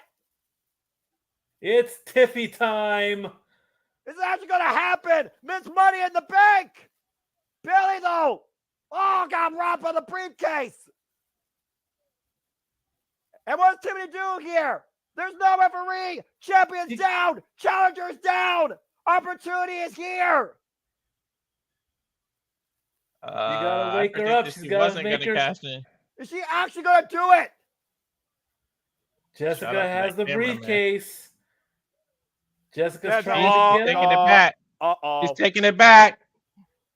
Oh, Nia sat up like the Undertaker. I was gonna say, I think she's gonna be the Undertaker for Halloween here. Was Tiffany going to cash in on Nia though? To be fair, she didn't give it to Jessica. She dropped it. Yeah, she dropped it. Jessica went to pick it up. Oh, wait a minute. Billy just crashed into Nia and Tiffany. And the roll-up. Schoolboy 2. Billy almost fucking had it. So close. So close from a reign of tyranny ending. To be fair, I can't speak for Noah, but that doesn't count as a catch. I'm about to say, nah, that's not a catch in. She was figuring about catching in, and we saw what happened. Both of them collided, and Bailey took the advantage with the roll-up. Now, Bailey, the challenger, back in control, just like a card scouting Nia Jax, though. Now, wait a minute. Bailey literally throwing the kids back at Tiffany, and that might have been the opportunity Nia needed here. Nia taking advantage. Think we got an avalanche Samoan drop, I guess? Oh, no. And Nia from the second rope with Bailey on the shoulders. Avalanche Samoan drop! Into the bonsai drop, or whatever she calls it now. And because of the distraction of Tiffany Stratton, Nia is still, goddammit, champion. Nia winking at Tiffany, though. Was that their plan all along? Did you see that wink as she covered her? I missed that Tiffany wink. Stratton is preserving herself. We all know Tiffany time is coming sooner rather than later. It's a matter of Tiffany Stratton finding the best opportunity to do it. She nearly had tonight, but unfortunately, the Queen still had life left. And Nia Jax is still our WWE Women's Champion. I want to see the replay because I swear she winked at Tiffany after. Well, again, we may never know what the true intentions were tonight, but we know this. Nia Jax is still SmackDown Women's Champion. And it doesn't look like there's going to be any other further storyline with anybody else. So I just hope that Jessica Carr's back's all right, because that's a lot of weight crashing down upon you. And I thought for sure it's finally going to be Tiffany time here. And then wiping out Bailey with the briefcase. She just dropped the briefcase. She didn't actually hand it to Jessica. Nope.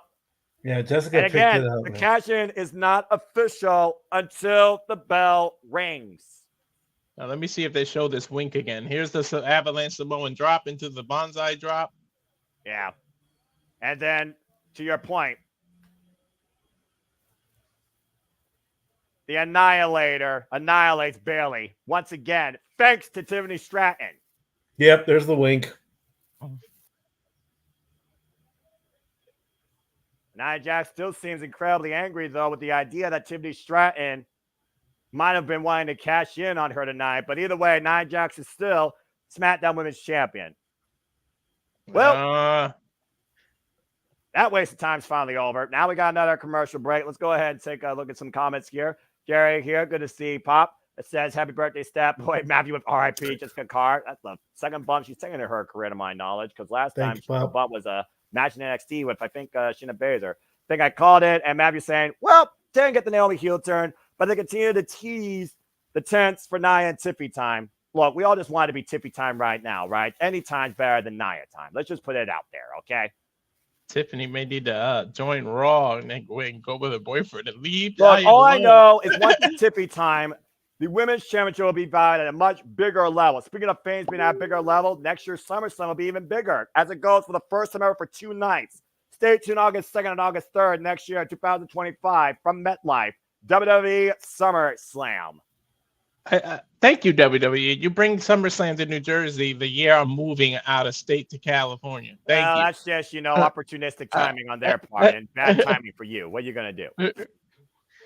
Well, as I got another commercial break here again, thank you all for tuning in so far to our alternative commentary, watch along coverage and reactions and analytics, courtesy of Stat Boy. Definitely giving respect to, of course, those that are involved in the work. I'm going to give the respect also to all of you that make it possible to allow us and encourage us to demonstrate our passion and our thoughts overall to you. And shout out to Walter Cruz, who's really stepped up as producer, man, and also a side analyst. And I welcome Stat Boy to the commentary friendly as well. And I hope everyone's having a great time. Speaking of having a great time, we'll see if everyone has a great time Tuesday night when we simulcast AEW Title Tuesday and NXT on the CW, worst channel ever, from St. Louis, Missouri, where we know we have Javon Emmons versus the Viper, Randy Orton, as well as an NXT Tag Team title match and Women 6 Trios action.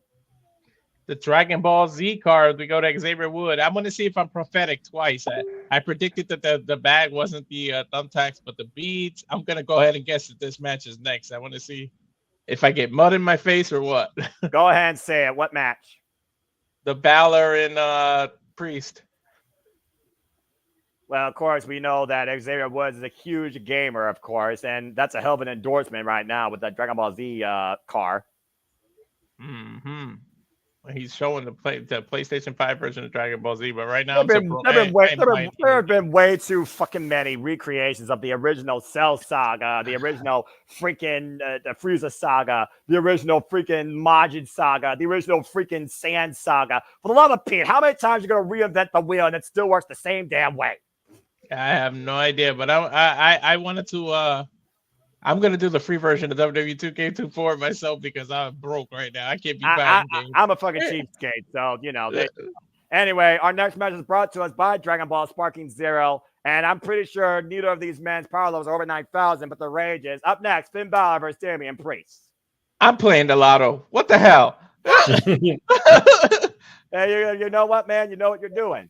All right, so let's go ahead and bring people up to speed for those that don't know the story behind this. Why it looks like it's only about 2 months in the making. There's over a year of bad blood behind this. It was last year at SummerSlam that Finn Balor had the chance to take the World Heavyweight Championship from Seth freaking Rollins. He and Damian Priest had a plan, different plans. Finn Balor went with his own plan, and he lost because of it. After that match, Damian Priest told him, "You lose, man, but it's okay. Regroup, man up." It felt like Finn Balor was just spinning his wheels for the time being, especially when El Campeon was created in Damian Priest, who won the Money in the Bank briefcase last year prior to SummerSlam, held onto it, and cashed it in at WrestleMania against Drew McIntyre and was champion all the way through SummerSlam. It ate Finn Balor up alive inside as he's been plotting from within the Judgment Day. Where he says that Judgment Day has no leaders, I think secretly Finn Balor always felt he was leader or wanted to be leader. Why Rhea Ripley and Damian Priest more led Judgment Day by example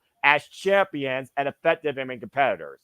But since SummerSlam, after both Mommy was betrayed by her pathetic excuse of a boy, and Finn Balor betrayed Damian Priest and Gunther beat him, and now is our new heavyweight champion, the Terror Twins was born. And now the bad blood has spilled over into tonight with this new Judgment Day street trash. And so we finally have, once again, Finn Balor versus Damian Priest one-on-one. We'll see where punishment lies and judgment is called. And this is also right before Rhea Ripley goes one-on-one against Liv Morgan for the Women's Heavyweight Championship with Donna Mysterio in a shark cage. So the bottom line, after the Terror Twins got the better of Liv and Dom at Bash of Berlin.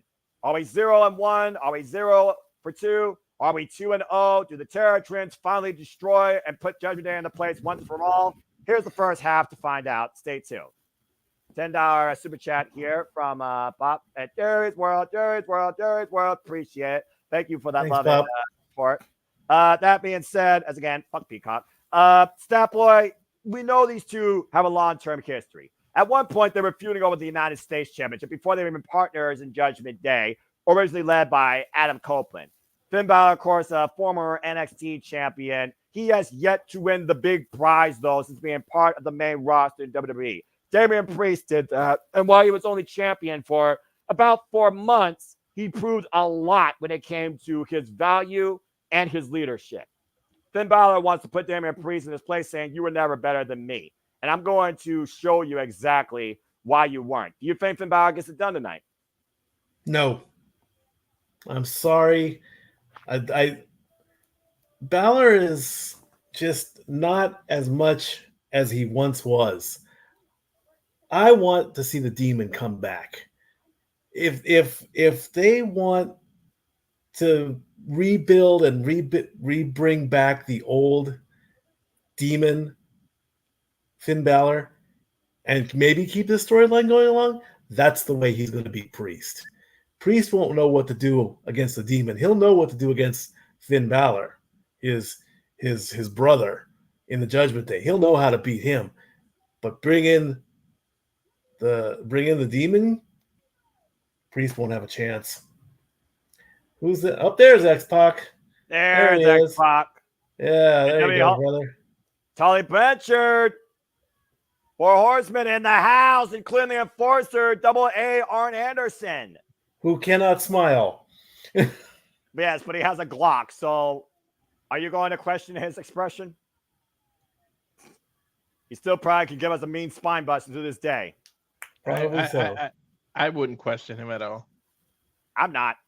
But again, as Stat Boy questioned the value of Finn Balor, Here comes the proverbial new Judgment Day leader. And we'll see if the Prince does miss tonight. Also, one half, by the way, if you all remember those exist, our current WWE Tag Team Champions. Well, they've only defended it, twice since they won it? Maybe 3? Honest to God, I don't even know if tag team wrestling exists in WWE, to your point. What's the tag and team? Yeah, they defended it. They defended them once against the New Day, which is exploding as we speak.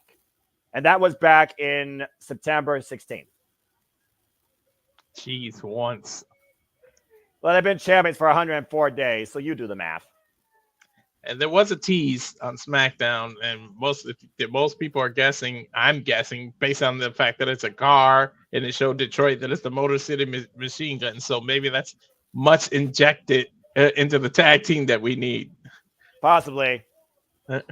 Former Judgment Day member, 3-3 career record against Damian Priest.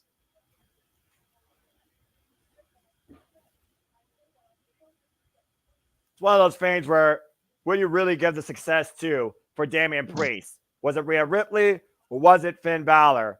Finn Balor, was he always there behind Damian Priest, or has he been jealous of Damian Priest ever since he won that Money in the Bank briefcase? I don't know. He's always been kind of behind the scenes, and I don't know. Like even the way he took Liv's hotel key and everything. You gotta wonder if Balor's really pulling the strings all along. Well, he confessed to Rhea Ripley that he was the one that told Dominic Mysterio, go with Liv Morgan, and he did that at SummerSlam. Mm-hmm. Clearly, Finn Balor has a different strategy and a different mindset in mind when it comes to the Judgment Day. All rise. Balor with like some kind of war paint under his eye. It's an F for Finn. Well, we'll see if Finn misses tonight, because here comes Damian Priest, and I think he's looking for more than punishment tonight. Well, I went with Finn on this because no one needs a desperate win or a little boost more than freaking Finn Balor right now. But to Stat Boy's point, does Finn Balor need to channel his inner demon to truly show Damian Priest he's better than him? Well, we know if you believe in the Bible and the evil that Damien is sort of a name that's anonymous with hell and Satan and everything. So maybe he needs to pull out the demon against Damien. Damian Priest, of course, who again won Money in the Bank last year, cashed in at WrestleMania this year to win the World Heavyweight title. So settles the fence is over, Jey Uso. You could give assists if you want with Finn Balor and Jaden McDonough, but he never asked for that. When Damian Priest was champion, he was out to prove his worth on his own. And I think that further ate Finn Balor up inside. He didn't let Damian Priest necessarily do things on his own. He didn't want Damian Priest's knowledge to lead the way. Finn Balor still felt like, at the end of the day, what he believed in was better than what Damian Priest was trying to showcase. And he cost Damian Priest everything at SummerSlam. And all the stars are out tonight. Anybody from Atlanta, Quavo, Little Baby. This is Jordan King's word. I don't know jack diddly shit about this. I do. Well, good on you.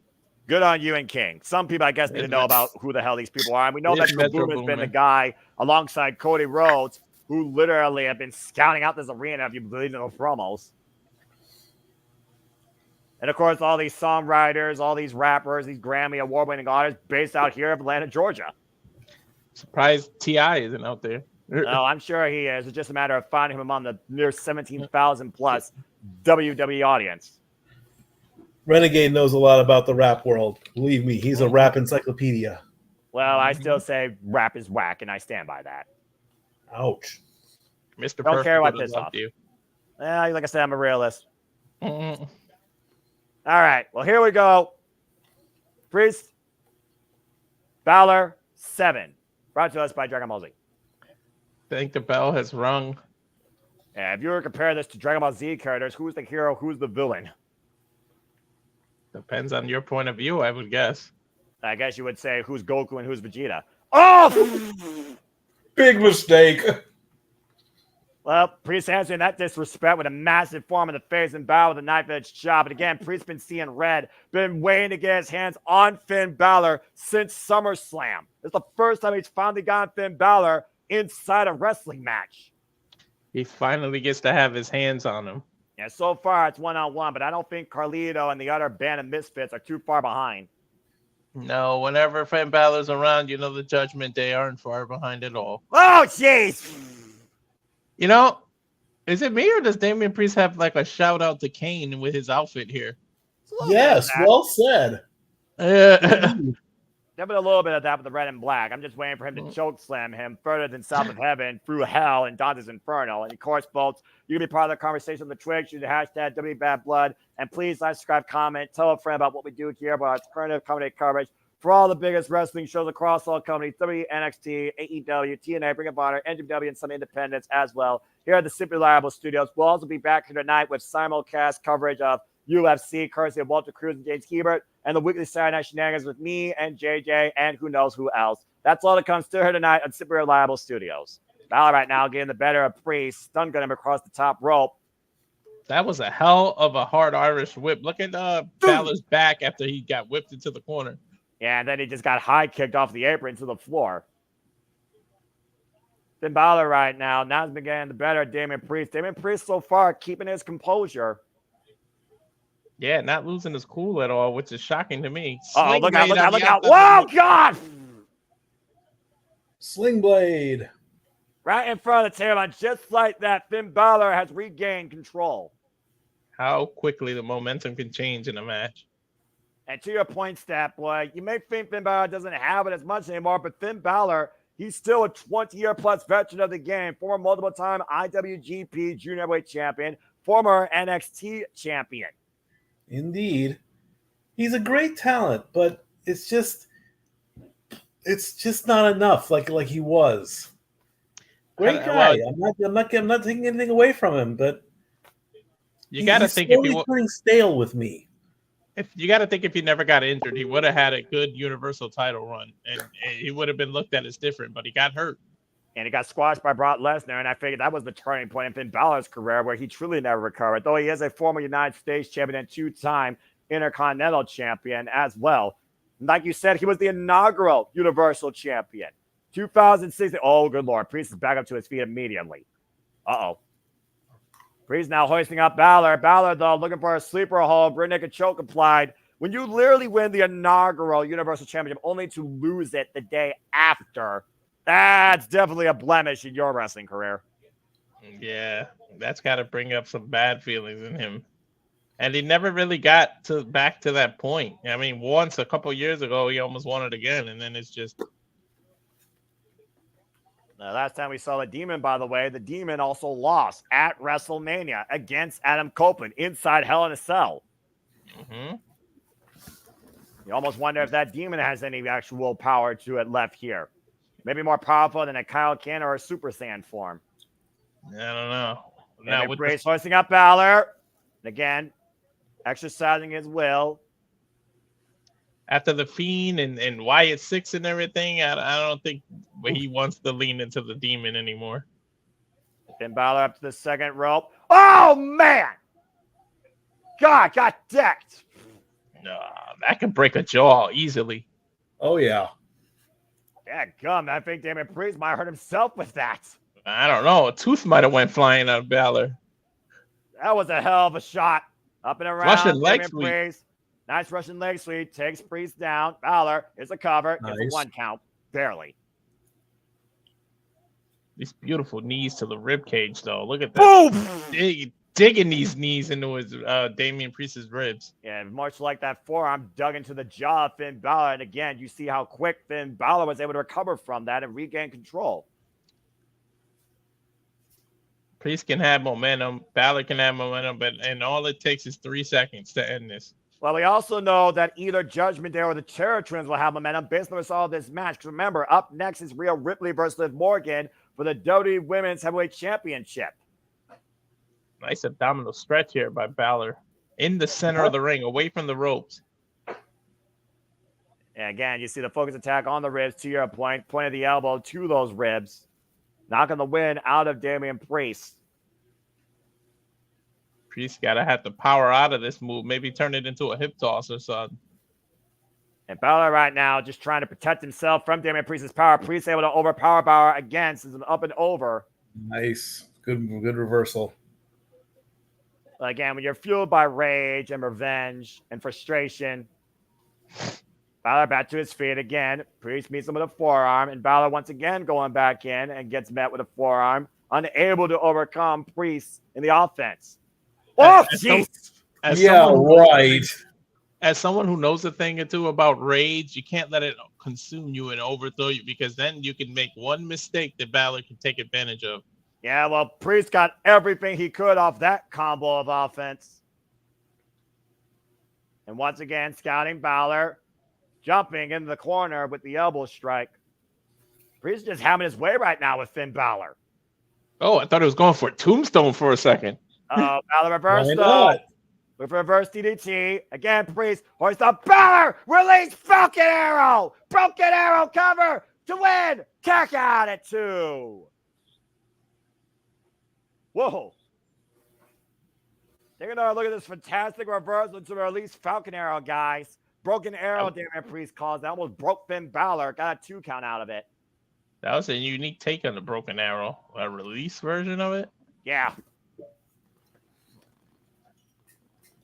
Priest, Oh, boy. I guess he's going to go for a clothesline or a forearm or something.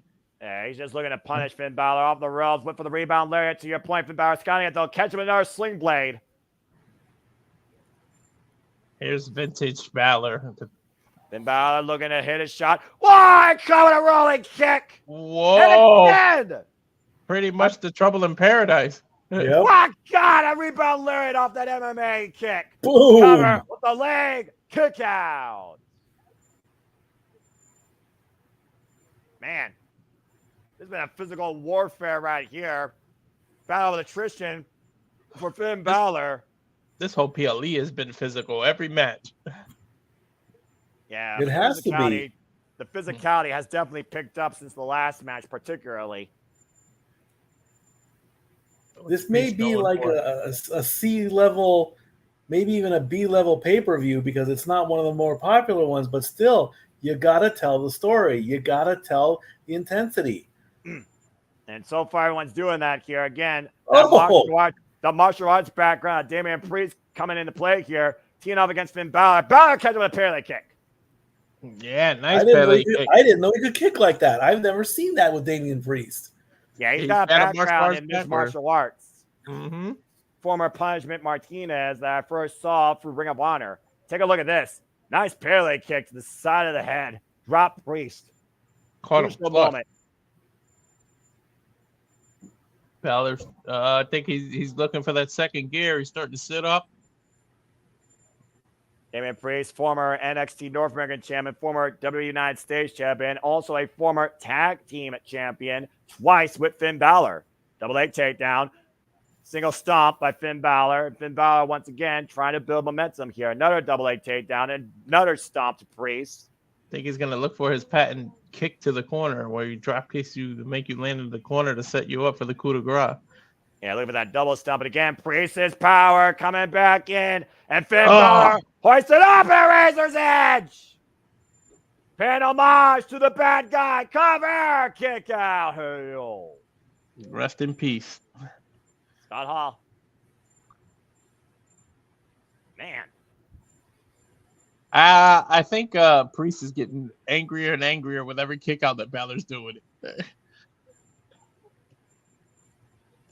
Balor may not want to kick out anymore, though. I think he's pissing Priest off. Yeah, but again, how far has Finn Balor willing to go to prove a point against Priest? I think he crawled to the outside there, yep. Again, that veteran experience, Finn Balor outweighing Damian Priest by 2 years. We saw what happened earlier with this. Wow, jeez! Oh, he pounced him. He Period. shoved him. Over the announce table, almost into Michael Cole's lap. I guess you can run, but you can't hide, Balor. Yeah, Priest ain't going to let up on Balor here. There's too much anger, rage, frustration, revenge on the mind of the Punisher. And once again, Priest hoisting up Balor. Razor's Edge on the apron. You could pop a shoulder out with that. It was smart by Priest, though, because he also forced Balor to roll back inside the ring. Look at Balor begging for mercy. Again, Priest knows he can't get disqualified here. He doesn't want to risk disqualification. I think Judgment Day might be around the corner here. Yeah, Balor right now in desperate need. And to your point, looks like here comes the Guru squad. Oh. Carlito, the Judgment Day, and JD McDonough coming in from behind. Balor's tag team partner and his student, might I add. There's that dropkick in the corner to your point. And Balor right now looking to hit the coup de grace, the finishing He's in blow. the drop zone. Coup de grace connects. Double stop for the heart. Cover. Is it enough here? Fibano. Oh, Balor almost had it thanks to the other big-headed idiot Irish over there. That usually is a surefire victory for Finn Balor. Prince did not miss his mark, but it wasn't enough to put down Damian Priest tonight. Driven by anger, driven by rage, he kicked out. Balor yelling out some kind of instructions to the rest of Judgment Day. But right now, technically, it's a handicap match at this point. The numbers game come to play again. Carlito distracting the official. JD bringing a chair in the ring to Finn Balor. Whoa, jeez! Kick right to the face. Carlito goes down. JD set up and over to the outside. South of heaven. Nope. And Balor going for the right. With Balor reverse though. Cover. Hit the leg. 2 counts. Priest again. Hooking up Balor. Balor once again reverse. Reverse DDT. Priest in trouble. Balor with control. Once again scrambling to the top turnbuckle. Coup de grace, back of the head and neck. While standing. Balor going back up top again. Again, got most of that coup de grace, not all of it. Priest still trying to get back up to his feet. He got Balor on the back. He got Priest on the back. And Balor once again looking for the hat trick. Priest catching him out of midair. South of heaven! Go to hell, Finn Balor! Priest with the cover! Damian Priest has done it! Damn. Bravo. Scapboy getting a clean sweep so far. Well, you had to figure with how bad this has gotten ever since the betrayal, somebody in the Terror Twins has to put Judgment Day in their place. And I think very much we might be looking at 50-50 booking.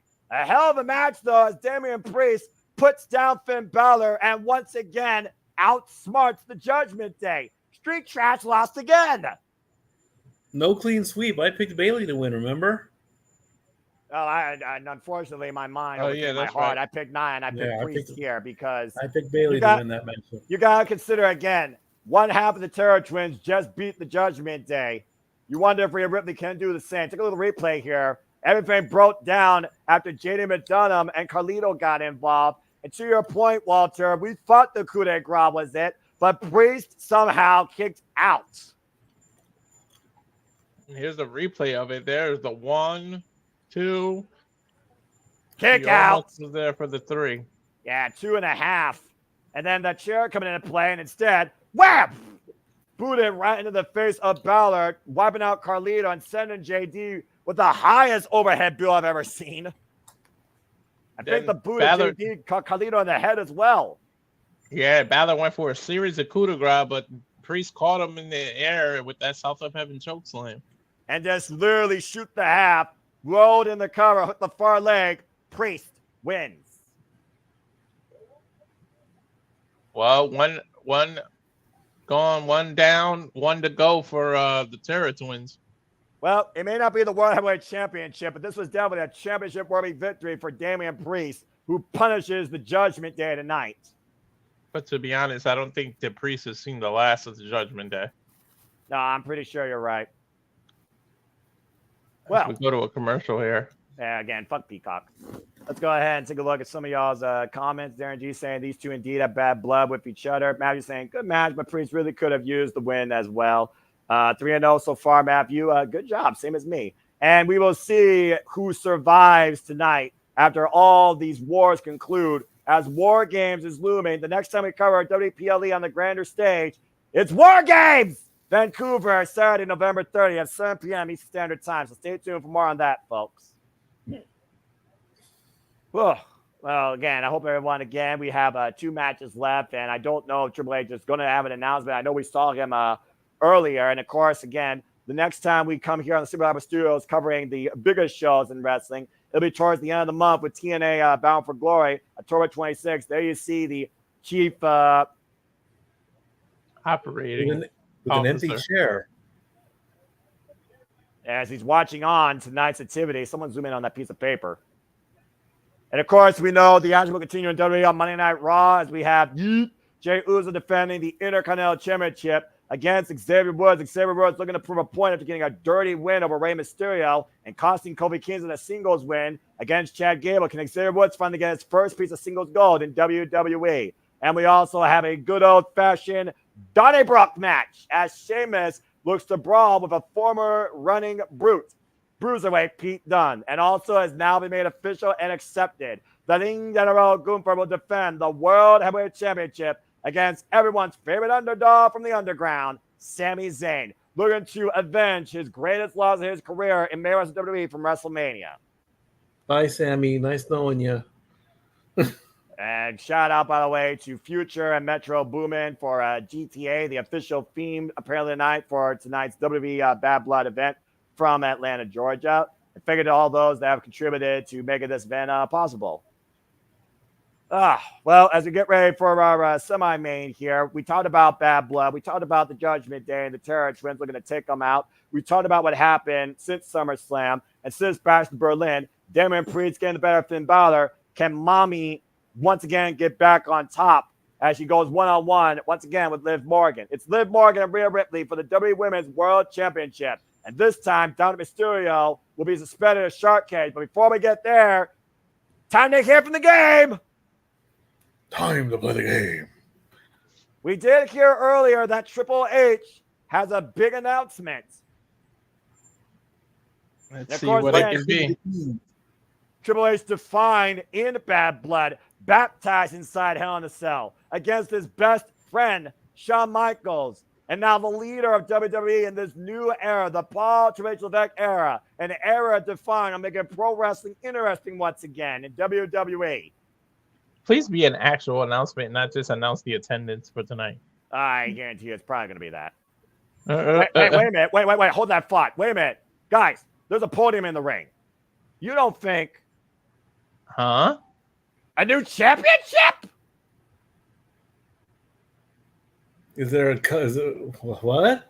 It's the crown jewel. It says crown jewel on it. I think we're getting a new championship crown and crown jewel. It's one of the female titles, probably. I think you're right. I think it's the rumored WWE Women's Intercontinental Championship. All right, I'm going to turn my microphone off so I can actually hear this so we don't get dinged for it. Can we throw Naomi a bone and let her win this tournament for this title? I mean, any woman outside the main ones that stink up the freaking main rosters is good with me. Give women a chance. Give Shayna Baszler a bone. Give Chelsea Green something. Oh, yeah, Chelsea Green. Should make a good one. Damn fucking right. Lara Valkyra. Let's go ahead and hear what Paul Trubisky has to say. The Chief Content Officer. I give it to you, Noah, to let the folks know who aren't watching what he says. We'll do. Yeah, definitely Chelsea Green.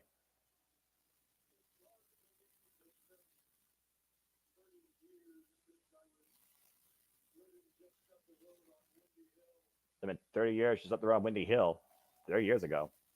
30 years ago, damn. 1994, he was terrorizing WCW. Yeah, we remember.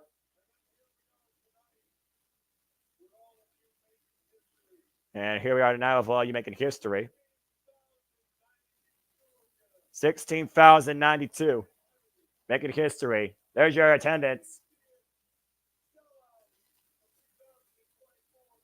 60th sellout 2024, making history. Largest grossing arena event. Gate for an arena show in WWE history. Congratulations to the WWE Universe. Triple H saying thank you.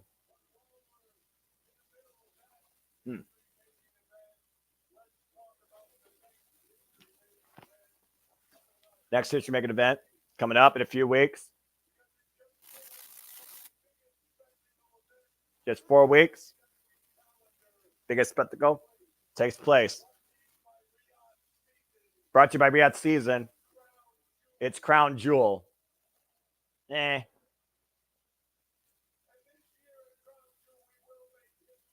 year, Crown Jewel will make history because it will be the beginning of a new era for WWE. An annual event that would take place with Crown Jewel, where our reigning WWE champion will face reigning World Heavyweight Champion. Wait, what? For both the men and the women. So Crown Jewel Survivor Series traditional brand-on-brand warfare? Neither title will be on the line, but I promise you there will be a definitive winner, and that winner will be crowned 2024 Crown Jewel Champion. Whoa! Look at that. That's a big ass championship. Yeah, no kidding. What the fuck? Best looking championship I've seen in WWE.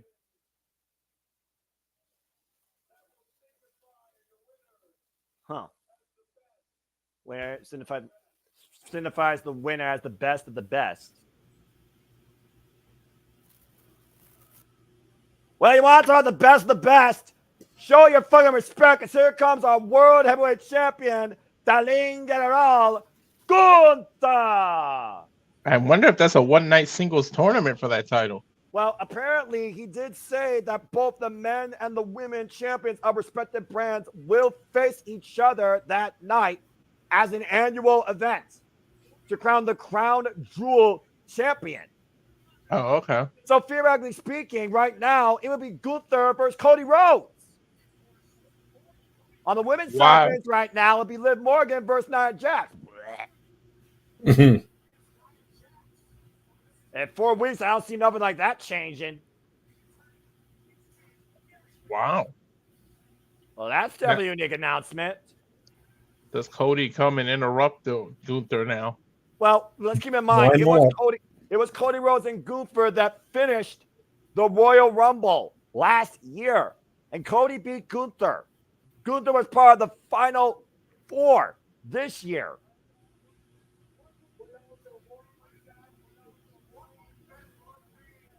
Damn right! Why is Gunther not on this card? You gave me Nia Jax and Bayley. That shit should have been on SmackDown pre-show.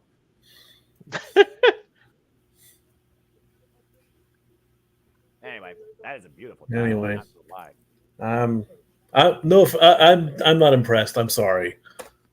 It's it's not. It'll right now on paper it'll be a good match. Yes, absolutely. If it stays the course, Cody versus Gunther, excellent match. Yeah. But for that oversized paperweight, no. It's a little bit bigger. It's a little bit higher than you would think when you look at it up closely. That looks like it's going to reach from the waist to the chest. I don't think that's meant to be worn. I think that's meant to be hoisted over your head. Of course, Gunther will be going one-on-one on Monday Night Raw against Sami Zayn, defending the World Heavyweight Championship. I'd be shocked if Sami wins. Then again, he is a native of that culture.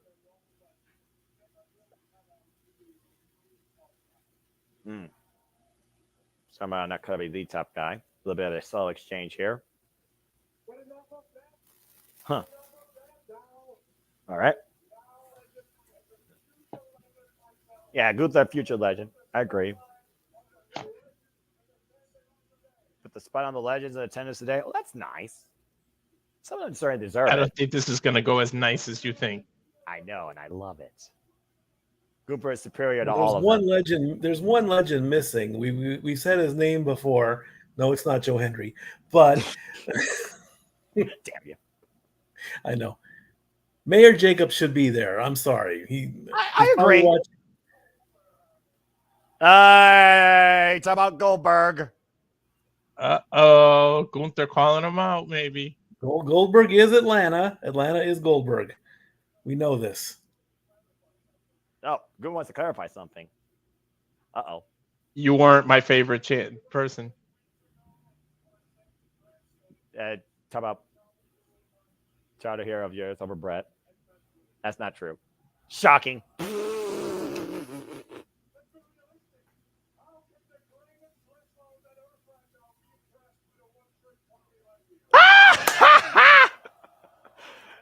Damn! Accurate one-trick pony! Oh, man. I love it. Gooper, no lies detected. That Goldberg chance way on Atlanta, you freaking sheep. Does he have one more spare left in him? I dare Gooper to get in that ring and gets powerbombed by him. I dare him. He's got one in the chamber ready to fire. He says, I'm just busting balls. Uh-oh. Come on, son.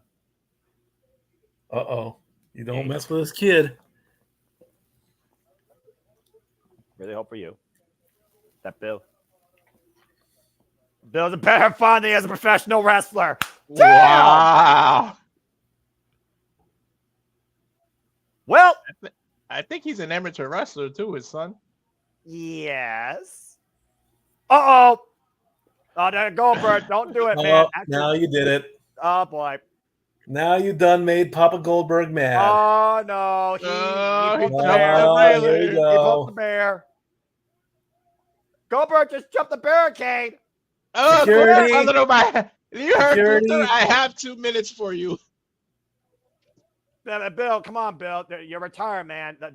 Let's be sensible here. Gunther would break you in half. You know that. Hi, Adam. Hi, Adam Pierce. He said I have 2 minutes for you. Yeah, all it's going to take is 2 minutes. We saw what happened with Brock Lesnar and Goldberg at Survivor Series. Everybody's focused Gunther is on brilliant. Goldberg, and nobody's focused on his son. Gunther is brilliant. I'm about to say Gunther lighting a fire on the former Atlanta Falcon. You better keep an eye out in the sun. What's Sami Zayn? What the hell is he doing here? Sami Zayn attacking Gunther. Get ready for the match on Monday. Why not? Over at Plunge, all hell's broken loose tonight. He's attacked the champion. What a cheap move. When Sammy came out of nowhere, I thought that might have been Goldberg split into the ring. We got W officials and security separating these two men. Well, Bad Blood spilling over before it hits Monday Night Raw tonight at Atlanta. And again, Sami Zayn fighting for security. Again, these two will meet tomorrow night for the title. Monday night. That's right, Monday night. I'm so used to Sunday nights. No, please don't go back to that. Please, WWE, don't go back to Sunday. I agree. Well, Sami Zayn certainly fired up. So we do it. We have time to do a segment with Goldberg, Gunther, and Sammy instead of just making the World Heavyweight title be on this PLE. That's correct. Well, it's been an emotional night as we welcome home one of Atlanta's favorites, want to call it that. And we have officially now announced a brand new championship that will become an annual tradition starting at Crown Jewel. We will crown the first Crown Jewel champion. Very big announcement by Paul Triple Levesque and what has become maybe the new traditional brand-on-brand supremacy and also the Ultimate Warrior athlete, wrestler, you want to call it, Survivor Series, Crown Jewel, 4 weeks from today. Get your selfie in there, babe. Get your selfie in there.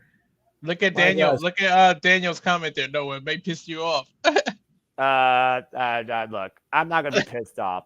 I don't know who's next, but I know that Stat Boy, he'll be telling us who's next when the clock hits 0. When, believe it or not, we're not going to be back after Survivor Series for WWE until February, where we once again go back to the Royal Rumble that kicks off the road to WrestleMania. We'll be covering it here. And again, folks, it's coming to us from Indianapolis. 30 men, 30 women, 1 opportunity, one winner to main event WrestleMania for the ultimate goal in achieving the championship. It's the WWE Royal Rumble, Saturday, February 1st.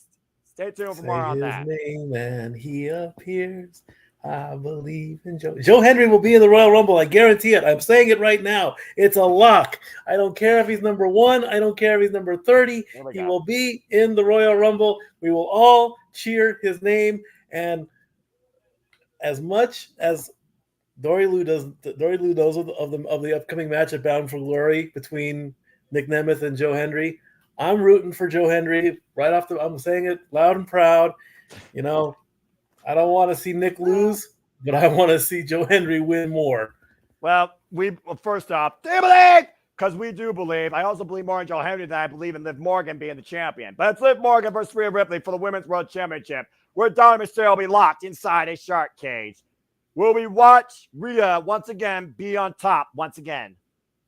As we get a commercial break here, as we always do here in WWE. But as he talks about that, I'm just going to say this while you're delusional. If Joe Henry shows the Royal Rumble, I'll start watching football and cover it with freaking Stat Point Mikey in the sports bar. I'm going to hold you to that. Rumble. I am so going to hold you to that, Noah Foster. I want that clipped and stay for posterity. You heard it here first. He will watch football with me if Joe Henry shows up in the Royal Rumble. That is going to be played forever and ever. I can't wait. To be fair, he said if he starts, not if he's in it. No, I said if he's in it. I'm not gonna pull him like a crooked lawyer does. I'm an honest, simple man. So we'll see. And it's gotta be again within my time that I could actually watch some game, because 240 different games at once for 46 teams that I know jack diddly shit about. Anyway, hey, Natalie's in it. She doesn't know much about football. She's playing in the football contest this year. I'm very proud of that. She's been doing well the past 2 weeks. So if someone who is not watching football can perform well and pick a team, there's hope for you. Thank you. And that's all I'll say about that. Somebody's definitely. You're definitely going to cover it, because I get the feeling he's going to be in it too. We'll see. That being said, let's go ahead and bring him up to speed with our semi-main here. It's Rhea Ripley versus Liv Morgan. It all stems back to the fact that Liv Morgan and Rhea Ripley were the final two last year at the Royal Rumble. And Rhea Ripley, of course, won. Rhea Ripley, of course, came out at number 1, went coast to coast. While Liv Morgan, she was number 2. And ever since then, the Bad Blood spilled over after Rhea Ripley beat the Queen Charlotte Flair at WrestleMania, became the most dominant women's champion in the modern era, practically, including injuring Liv Morgan, who's been out indefinitely, until she came back on this Liv Morgan Revenge Tour earlier this year. And she didn't win the championship necessarily from Rhea at first. She won it against Becky Lynch. Becky Lynch, who was a means to where we got to since Rhea got injured by Liv Morgan. Rhea came back, though, and she wanted her strap, and she looked for her revenge at SummerSlam. However, Dominic Mysterio, that two-time and no-good son of a bitch, turned his back on his mommy like any other kid that believes they hit puberty and are bigger than their own parents. Literally turned his back on Liv Morgan, on Rhea Ripley, the biggest event of summer, and Liv Morgan retained the title. And ever since this Street Trash Judgment Day was established and the Terror Twins now have been on the outside, they've been looking for revenge and literally punishing the Judgment Day. We saw Damian Priest punish Finn Balor. Now we'll see if Liv Morgan gets punished or eradicated, more so, or pretzel pin, as she calls it now, by Rhea Ripley, who, might I add, was on top at Bash in Berlin on Liv Morgan that got us here to this match tonight, despite the fact she had a contractually obligated rematch clause. The difference here, though, is Dominic Mysterio will not be in any way, quote unquote, try to maybe interfere, as they will lock him in a shark cage. So now we have, once again, Liv Morgan and Rhea Ripley revisited for the Women's Heavyweight Championship. Watch me or watch mommy back on top. We're about to find out when we get back from this commercial break. Fuck Peacock. When people usually are in a shark cage, they usually find a way out. Or they find some way to get involved. I mean, Paul Heyman, Chris Jericho, Paul Ellering, hell, AEW, freaking Jericho Appreciation Society. As we back inside, there's WWE Hall of Famer, Diamond Dallas Perry, DDP. Shout out to that yoga DDP. Yeah, who saved many lives, including Britt Baker, DMD. And also Hardcore Country, Mickey James. 3 legends sitting right next to each other. Oh, boy. Hey, pop. Holla if you hear me, Scott Steiner. Ain't nothing finer than old Scott Steiner. All the WCW legends originate Atlanta, Georgia, baby. Well, let's go back up to Kathy Kelly, who's in the Legends booth. Again, there you see Booker T. And we got the host of Bad Blood here. And Metro Boomin, this is your proverbial non-wrestling segment of the show where WWE again caters to everybody and all forms of entertainment, blah, blah, blah. He's trying not to look at Jade. I'm sure. We have time for these segments, the previous one and this one. Yet the WWE cares more about branding than they care about professional wrestling. We've talked about this since the friggin' birth of this company. Are they smelling Chelsea Green? Hey, there's someone I care about. Chelsea Green. You stank. Chelsea Green, of course, who lost that dumpster match last night to Meacham. Rigged, cheated, rigged. Damn, Piper's looking pretty damn good. Look at Piper. Piper Niven, by the way, was now bombing that dumpster match. Piper might have borrowed a hat from Mickey James. Hey, Piper Niven looking pretty good. Also, I love you all this. But Chelsea, yeah, go take a shower. Anyway, Piper Niven now enjoying the festivities here because she's not booked. But hey, at least she's holding a smile on her face. Well, speaking of a dumpster fire, here comes Street Trash once again. And there you see the cage that will be in the middle of the entranceway hoisted up for Dominic Mysterio to watch the festivities tonight as Mommy goes one-on-one again with Liv Morgan. Dirty Dom becoming convict Dom once again as he goes behind bars again. Very familiar territory for him. I'm just saying. Back where he belongs. And it looks like he's rolling up in a lowrider with Liv Morgan riding the streets of Atlanta as they're pulling up to the State Farm Arena. Orderly. Clever. I think Eddie Guerrero might have been his father for real. This boy thinks he's the modern day Eddie Guerrero, and I don't know if that's a crime or a freaking blasphemy. You can see that they made a toy out of that car. So hey, again, branding. That is a beautiful Cadillac, though. It is. That's why they did. So that's why they weren't here earlier, maybe helping Finn Balor. That car looks too good to drive. Well, some people call Dominic Mysterio the luckiest man alive. I have different thoughts, but I'm not trying to get, Walter thrown off the internet. But yeah, like Walter said, this Lucha Lowrider is available in stores now. Get it for your kids this holiday season if you choose before you return it to your local Walmart the next day after. Hey, we don't talk about them. We don't talk about them. Just because I work for them, we don't talk about them. All right, they're your local Target. Thank you. Well, we're getting one of those. I actually did sell one of those lowriders to a little boy, and we both agreed that it doesn't need to come with a Dom figure. It needs to come with an Eddie figure. We both agreed on that. I can agree on that as well. It's been 7 years, by the way, since we last saw a shark cage in a match. To your all's point, I think, Walter, you talked about it. It was the Royal Rumble 2017 that Chris Jericho was hoisted up in a steel cage when it was Kevin Owens versus Roman Reigns for the Universal Championship. That's right. And here we are tonight for the WWE Women's World Championship as Liv Morgan looks to once again show everybody to watch her and cry her a river if you choose. I would get in that cage now with Dom if I was Dom. You don't want to run into Rhea Ripley. I mean, sometimes apparently it's out in their place. That's a good style for Liv, honest to God. I'm saying that with I think Dom's wife, I'm telling you, honest to God, must have said something because they don't kiss anymore. They just rub noses, I noticed. Well, it's one of those things where you blur kayfabe and reality. Oh, we're using those cam. Not the ear cam again. Dan Angler, our WWE referee for this, while you get up and close with the action due to the new implemented ref cams. I wouldn't. Tom should be wearing a cam in the shark thing so we can get that view. Well, He's going to get perfect view of Rhea Ripley's brutality because here comes the This is Eradicator. my brutality. I wouldn't mind a perfect view of Rhea. Oh, dear God. Get your head out of the fucking gutter. Hey, they're both married, Rhea and Dominic. I know. Well, time to see if Mommy finally puts Liv Morgan in her place underneath her. Well, we've seen one half of the Terror Twins with a victory earlier tonight. Can they go 2 for 2? Well, Rhea Ripley again, who's gotten the better of pretty much Liv Morgan every opportunity she could, with the exception of SummerSlam, thanks to Dominic Mysterio. But we've also seen Liv Morgan help Dom achieve something that Rhea didn't help him achieve, and that was beat his father, Rey Mysterio. Here's an interesting stat that Rhea, I don't know if I mentioned this in a previous match of hers.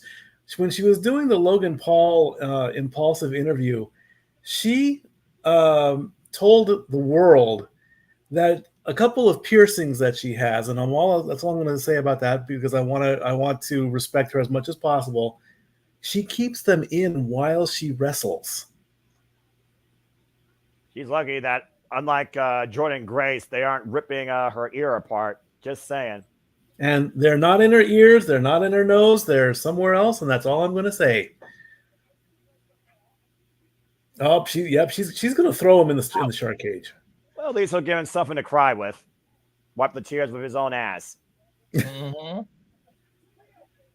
You're not getting my money for that piece of garbage. As the most conservative member of the family, I have far better things I can spend my money on than anything with WWE branding like that. That can go right in the toilet. That's kind of the point. Dom is the shit. There you go. I said it. Accurate. No, if he's never pissed you off before. Okay, how much toilet humor are we going to have during this match? Clip that. That's a good one. Rhea Ripley, who held the WWE Women's World Championship, by the way, a record-standing 380 days before losing it, of course, to before losing it to Becky Lynch back at WrestleMania. So are we saying that Dom is number 2? Of course, this match cannot officially start until Dominic Mysterio is locked inside the shark cage. Again, Women's Heavyweight Championship only can change hands via pinfall or submission inside the ring. I wonder if he has a friend named John. Right? Dominic very hesitant to. I wonder if Dominic Mysterio is afraid of heights. He may be. Well, he can't pray to the porcelain gods in a shark cage. Well, I mean, hey, he can still look down from above as Liv Morgan gets punished by Rhea Ripley. So, you know. Better than the kennel and the dog match. Or dog and a kennel. We don't talk about that. Again, there's that cute little wave. Rhea Ripley, by the way, who again had to relinquish the title due to injury. Liv Morgan never beat her one-on-one for that championship. If it wasn't for Dominic Mysterio at SummerSlam, we very well might not have Liv Morgan holding that title. Well, I have a different thought about it. If y'all want to hear more about that, go watch previous Saturday Night Shenanigans when I freaking chastised the WWE Women's Division and their champions. I ain't doing that for free. Again. I can't think of another toilet joke right about now. Sorry. All it takes is a super chat or some PayPals, folks. It's all about the WWE Women's World Championship, Liv Morgan and Rhea Ripley. Oh my God, we can't secure the cage. And if we can't secure the cage, we can't put him up there. Well, I mean, WWE should have. Wait, what? Oh, Rhea's going to talk. Rhea want a mic? Oh, boy. What? Oh, they're raising it up.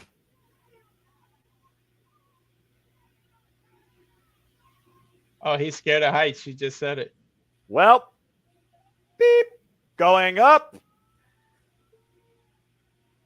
Enjoy from the cheap seat view, Dominic. The shark cage being raised tonight at WWE'S Bad Blood with a convict inside.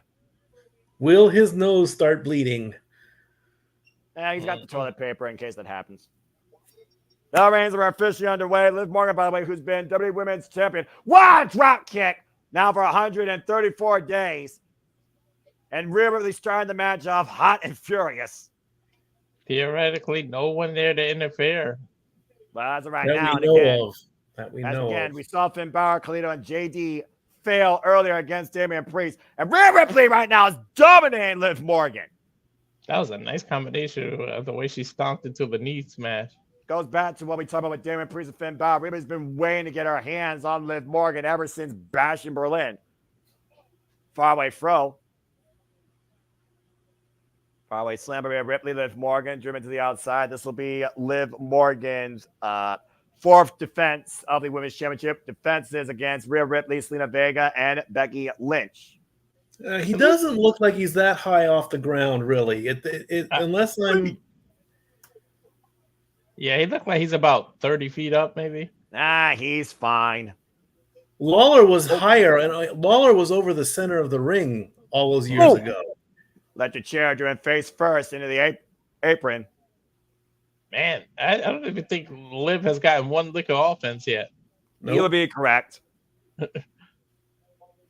Again, disqualification countouts, though, they still mean nothing here if Rhea Ripley wants to get the title versus punish or injure Liv Morgan again.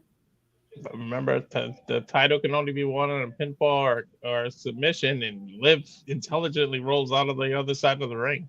These two have faced each other in some way or fashion or a tag team together since the better part of 2017, going all the way back to NXT when they were on opposite sides.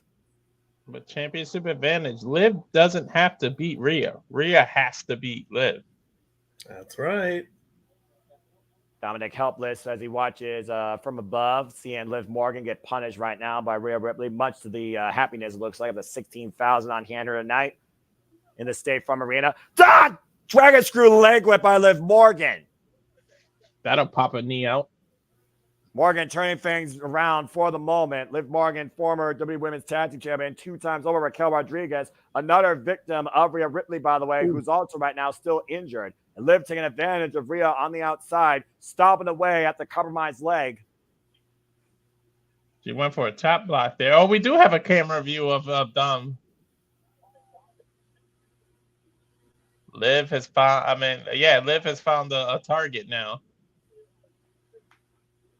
And again, Rhea Ripley right now hobbling on one leg, unable to get to her feet. Liv Morgan neutralizing the vertical base of Rhea Ripley. That's smart strategy. Again, take the power out of Rhea Ripley. We saw what Rhea Ripley was willing to endure and do, though, at SummerSlam, popping her shoulder back in place twice. That was ugly to watch, man. I've never had that done, but I don't think I ever want to have it done at all. But if people do it to get their shoulder back into place, it's scary as hell. I've seen a UFC fighter do that in real life and pop his shoulder back and able to keep going. Yeah, well, how do you fix your leg right now? As Liv Morgan got Rhea trapped right now in the half crab.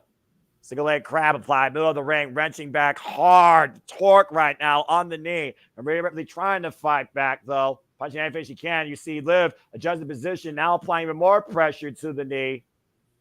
Awkward angle. Chops to the back of the head, too. Or elbows. Almost a modified ankle lock of sorts here. Your leg's not supposed to contort that way. Rhea Ripley, by the way, also Grand Slam champion, former WWE NXT UK, WWE NXT Raw, and of course SmackDown Women's Champion, dribbling Liv Morgan like a basketball to force the break. Yeah, she had to break one way or other. She was way too far from the ropes.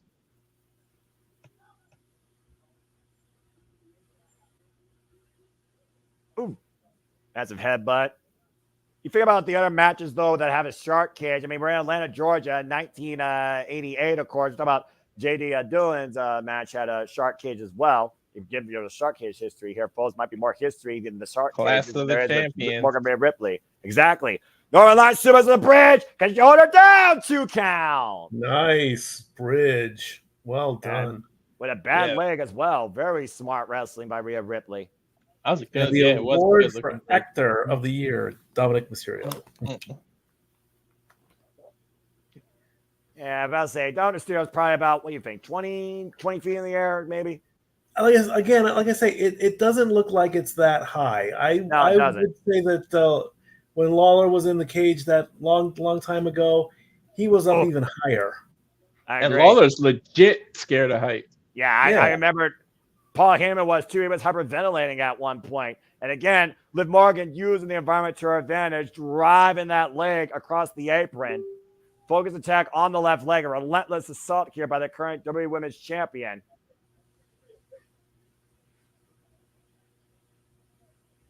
Rhea Ripley right now trying to force separation from Liv Morgan. Liv looking to use the ring post here. Might be looking for maybe a figure 4. Ooh, jeez. Well, people saying how they feel about Dawn. That's nothing new. Again, look at the way she's hyperextending that leg again. Just pulling on the ligaments. Oh, jeez. Smart strategy by Liv, though. You got to give it to her. Yeah, I do. It's a calculated assault. It's a smart assault here. Again, neutralize the power of Ripley. She can't hook you up for that riptide or hold in place the cloverleaf. Mm-hmm. Oh, jeez. And right now, Liv Morgan just taking her time on the outside. And again, just driving Rhea into the barricade. It's October and these damn bugs are still around. And Liv Morgan, again, for those that might have thoughts about her, she has been on quite a roll since returning from injury in WWE. Liv mocking Rhea. Oh! Big kick by Liv, rocking Rhea. Oh no. Sunset flip powerbomb! Oh! Nice into the barricade. That was a beautiful looking. That was impressive. That was very good. And with a tight space too, not much space to work out with. And Liz head up now to the top rope, off the second, a little bit of suck it. Oh my God! Wow! What the hell was that? Come here, impressive. With the leg kick out it too. Almost a double knee into an X Factor. It was a freaking code breaker. Again, take a look at the sunset flip powerbomb from the apron, Rhea Ripley into the barricade, and watch this. Oh yeah, code breaker. Sky high double knees to Rhea Ripley for the 2.5. Up and around. Rhea Ripley catching Liv once again, though. And again, so far, trying to get some power back in that leg. I'm looking for Oblivion. Rhea Ripley rolls through, though. Wow, she flipped out of it. Yeah, even on one bad leg, impressive escape. And Liv right now might be in serious trouble as Rhea counted the Oblivion. Now pump handle, looking to hook her up for a rip. Liv, finding back, though. What is this? Domino stretch. Oh, man, crucifix bomb. Pump handle, too. No. Liv pulling out some moves today. Liv Morgan might be, for many people, a home wrecker or a gold digger, but she has proven that she's an impressive champion tonight here. Right now, she's trying to wreck Rhea's chances of winning back the title. Yeah, look at the recent singles history. Liv Morgan beat Rhea Ripley, the last person that beat Rhea Ripley prior to this year's SummerSlam back in 2022. Of course, Liv Morgan came back. Rhea Ripley beat her in 2023. And then once again, like I said, this year, Liv Morgan finally bested Rhea Ripley when it mattered the most, while she was champion at SummerSlam thanks to Dominic Mysterio. And just insulting the challenger right now. I don't think it's it's open wise. hand slapping her, too. I don't think it's wise to smack her. And now Liv Morgan trying to channel some of that Latino heat that Dominic Mysterio apparently has been cosplaying. Think she's going for the three Are amigos. you kidding me? I guess this would be the three amigas. Good one. And here's number 2. Insult to injury on Rhea Ripley as she looks for the hat trick. Nope, Rhea fine back though, preventing the third. Now hoists up Liv. Liv again though, scouting it though. Gets the midsection by Rhea. And Rhea right now still fighting basically on one good leg, hoisting up Liv again. Razor's Edge?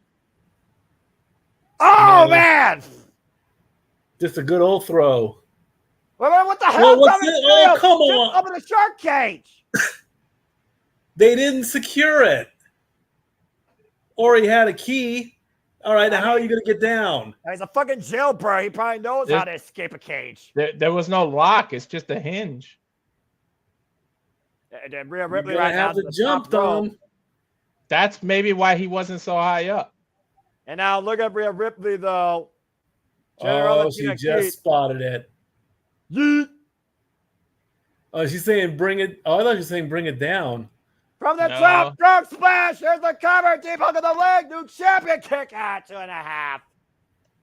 She was mocking Dom with the Latino heat dance, and then she said, "I screw it," and yeeted it to show Dom she's moved on to somebody else. And right now, Rhea Ripley with the cloverleaf applied to Liv Morgan, high angle, middle of the ring. This does not look good for Liv Morgan right now. Rhea Ripley in the driver's seat. She's stretching Liv out.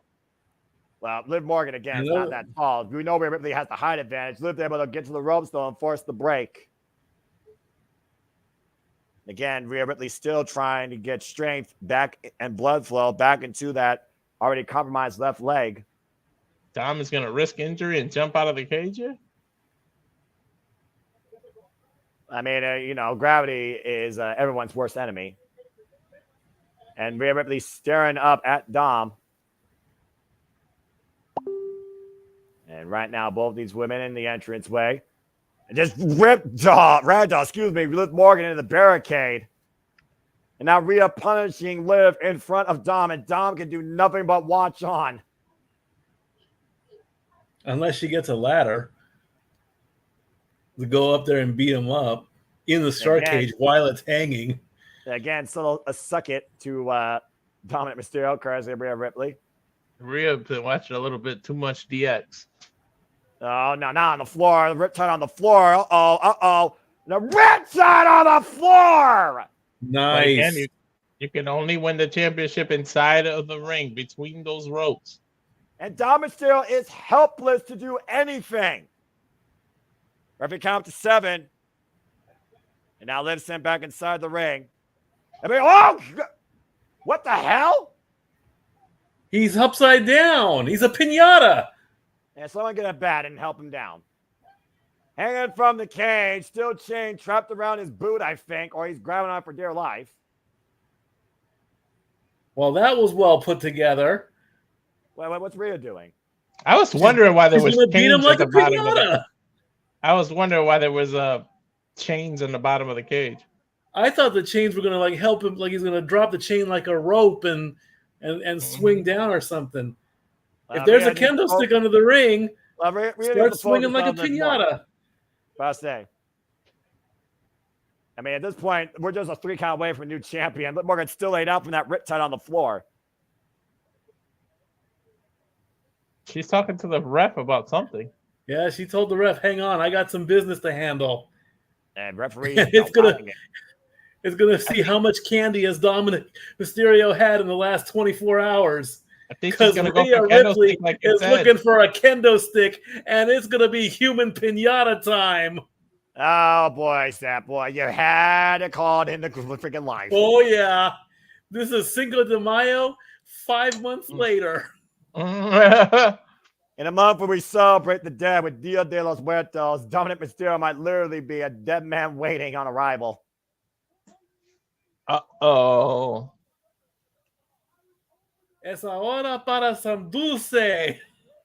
Someone play the Mexican hat dance music. Mexican Independence Day was a couple of weeks ago. Happy birthday to Rhea. Oh! And let's not forget Rhea Ripley recently celebrated her birthday. She got her piñata. No, she was saying happy birthday to me. Just literally. Oh, what? Wait a minute. What the hell? Who's that? Roxanne? That's Raquel Rodriguez. Raquel. Well, Raquel we called Rodriguez, another person injured by Rhea Ripley. We called that at the beginning, Mike, that Raquel might show up. We haven't seen her in months. Remember, Rhea is partially responsible for her injury. The match just got thrown out. Uh-oh. And Liv and Raquel have history. Former tag team. Chocola bomb by Raquel Rodriguez. Well, it doesn't matter now. There's no referee. the match is over. Liv Morgan is still the WWE Women's Champion, but your winner by disqualification is Rhea Ripley. But Rhea Ripley laid out thanks to the returning Raquel Rodriguez. Street Trash has got their heater. Why would she throw her on top? It's a DQ, man. And like you pointed out, by the way, longtime friend, former WWE Women's Tag Team Champion alongside Liv Morgan. You see the smile on Liv's face. Good to see her back, though, regardless of what role she just played. Well, it wasn't the strongest. It wasn't the biggest, that one. It was the smartest. Liv Morgan with a game plan. And again, Rhea Ripley taking her eyes off the prize. Wanted to celebrate her birthday early, breaking a piñata named Dom Mysterio, only to be welcomed and invaded. Party crashed by returning Raquel Rodriguez. I wanted some Mexican candies to pull out of Dom's pockets. And that powerbomb to Rhea Ripley. Of course, the bad blood of those two and go all the way back to NXT when Rhea Ripley was driven out in Last Woman Standing by Raquel. Well, love sucks, and so does Liv Morgan and Dom Mysterio, and you can have Raquel in the mix. Well, that was that. Raquel could have been a sympathetic babyface upon her return. Instead, she aligns herself back up with Liv. Well, I guess, Street Trash needs something of value. I guess it'll be Dia de los Jueces for Raquel, the Judgment Day for her. Well, again, it's all a matter of timing. Speaking of timing, coming soon, something straight out of Motor City to WWE. Start your engines. Machine guns. Yeah, I'm pretty sure you're right on the money there. Well, let's go ahead and see if people got to say there. WTF, Dom, called it 4-0. I mean, let's be honest here. This was not a hard show to call. Liv continues to prove people wrong. Dom is free. So, yeah. Well, that was a thing. Still don't freaking care. But anyway, half and half. Tara Trins, Damian Priest 1, Rhea Ripley 0. And Liv Morgan has a heater. Well, I mean, technically she won, so I guess you could say 2. I mean, she didn't win the title. Yeah. Speaking of titles, as we learned earlier in Rita, that will now become an annual tradition at Crown Jewel. We will crown the first ever Crown Jewel champion. Now, whether or not that is Gunther, Cody, Liv, Nia, Liv, or somebody else different, I don't know whether or not it's a tournament of champions, a tournament of brands, or a tournament of worthy individuals. Stay tuned for Crown Jewel as we'll crown the first ever Crown Jewel champion on Saturday, November 2nd, 1 p.m. Eastern Standard Time from Riyadh. Still don't know what the fuck that means, but okay. I guess we got to add something. Well, we also know that, again, the women's champions will battle each other and the men's champions will battle each other as far as the world titles go. That was a giant-ass championship, by the way, too. Good grief. From your waist to your chest, I'm telling you. I remind me a little bit of the old school, like Mid-Atlantic championships. That looks even bigger than the AEW championship. Right. Again, 4 weeks from today. And again, you might want to take a snapshot of this, Walter. Here's our upcoming premium live event schedule. After Crown Jewel, there's Survivor Series, November 30th. We have Saturday Night's main event making a return, December 14th. And then the next time WWE goes live, PLE, not January, but February. February 1st, Indianapolis hosts the Royal Rumble. Then we got April 19th and 20th for WrestleMania. Limited Chamber's got to be some point between there. Rumor has it in the UK. And then, of course, the biggest part of the summer also goes now to 2 days for the first time ever. Next year, August 2nd and 3rd, with SummerSlam from MetLife Stadium.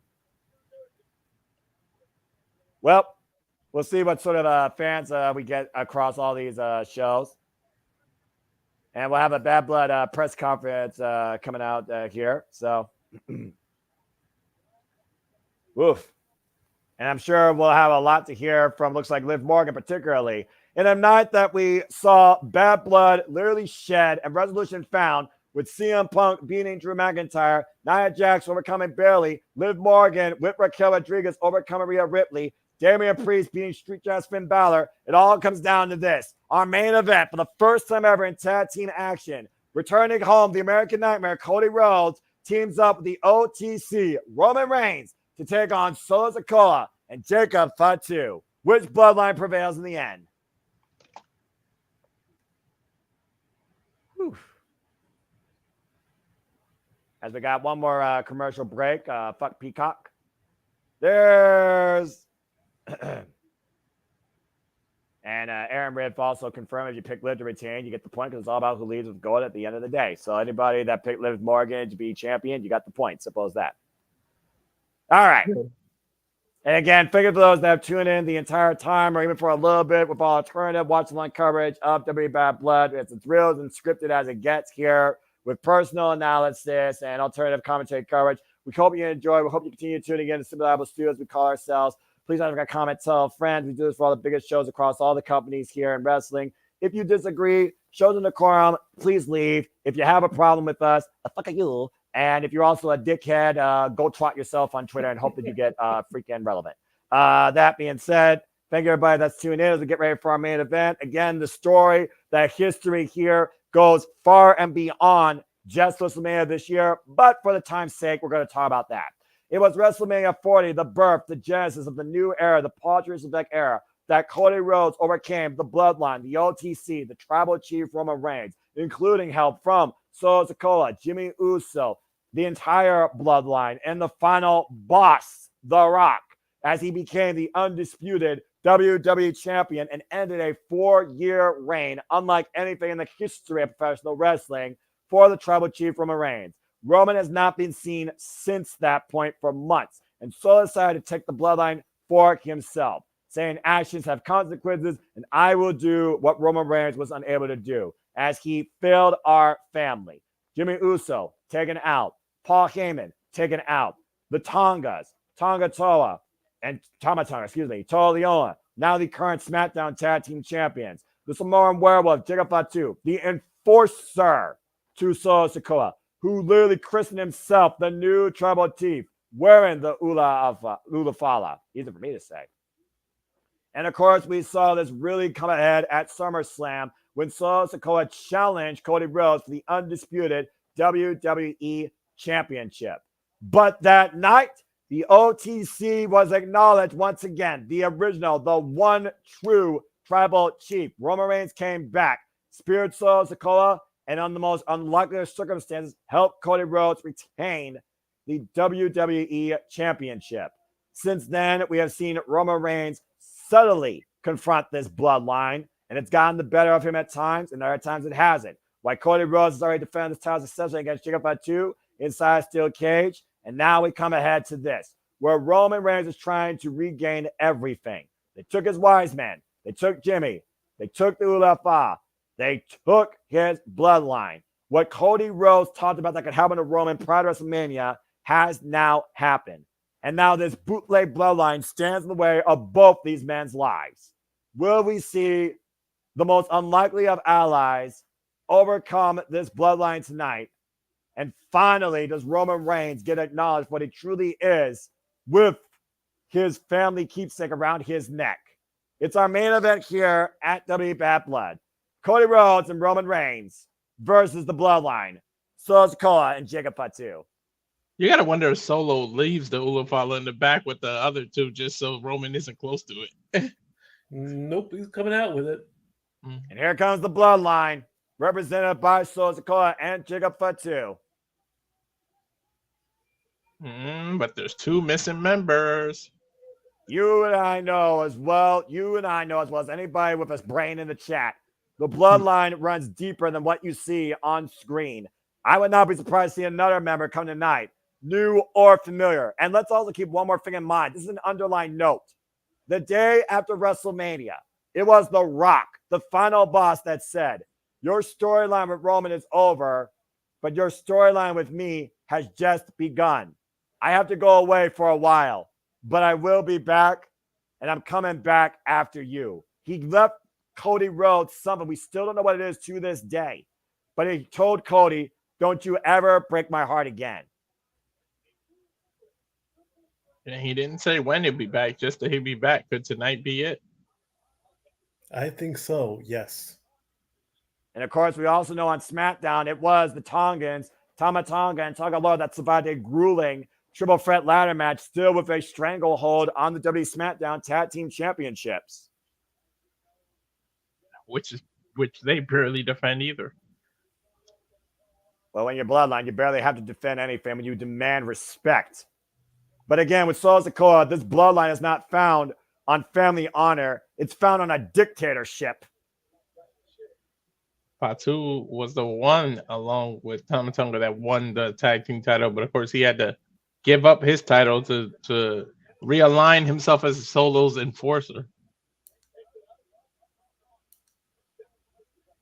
It's one of those things where we call this bootleg Bloodline all the time, but if the Bloodline gets a win somehow on Cody Rhodes and Roman Reigns, you very well might have to acknowledge them as the Bloodline. Never. Especially Roman. Roman, yes. Roman, who has not been pinned or submitted since WrestleMania.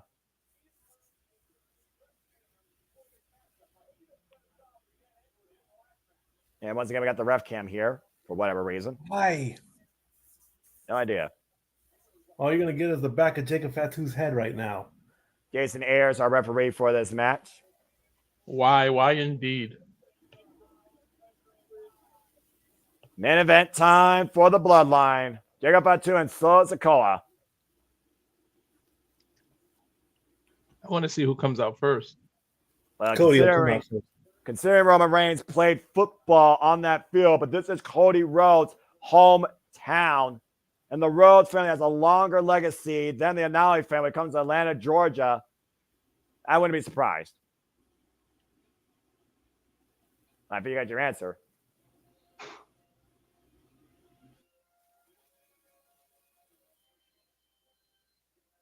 Well, yeah, they're getting all out tonight for the American Nightmare.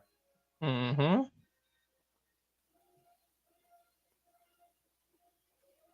Entire marching band.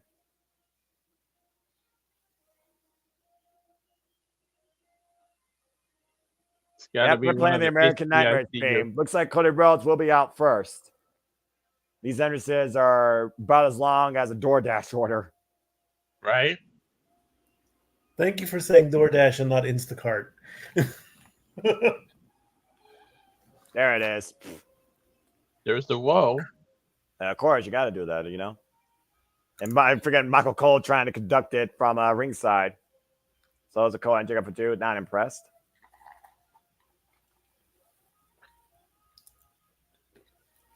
This is kind of similar to Roman Bianca Reigns' Belair's WrestleMania. Final Symphony entrance. Yeah, I agree. No, Bianca Belair's WrestleMania entrance. Oh, yeah, that too. And that was back at WrestleMania 38. Mm-hmm. Solo's not impressed. You can At tell. all.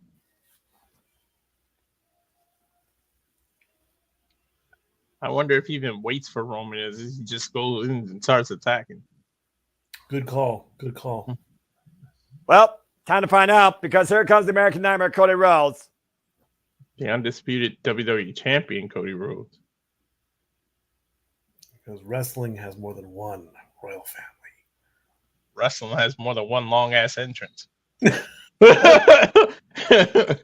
Yeah, it's so nice you have to say it twice because the American Nightmare has returned home to Atlanta, Georgia, the undisputed WWE champion.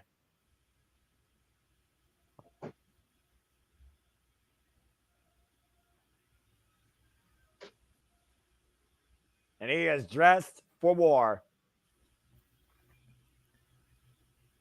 Cody Rhodes, who finally finished his story at WrestleMania 40. Ready? Whoa! There it is. I bet he does that in his sleep. All right. Imagine that's his alarm clock. Who knows? I probably would have, if I had gone to Nashville and I had gone to meet him, I would have asked that. I was like, do you whoa in your sleep? Maybe if his kid says a bad word, he goes, whoa! And of of course, Cody Rhodes has been our undisputed WWE champion with successful defenses over the phenomenal AJ Styles twice and Solo Sikoa at SummerSlam.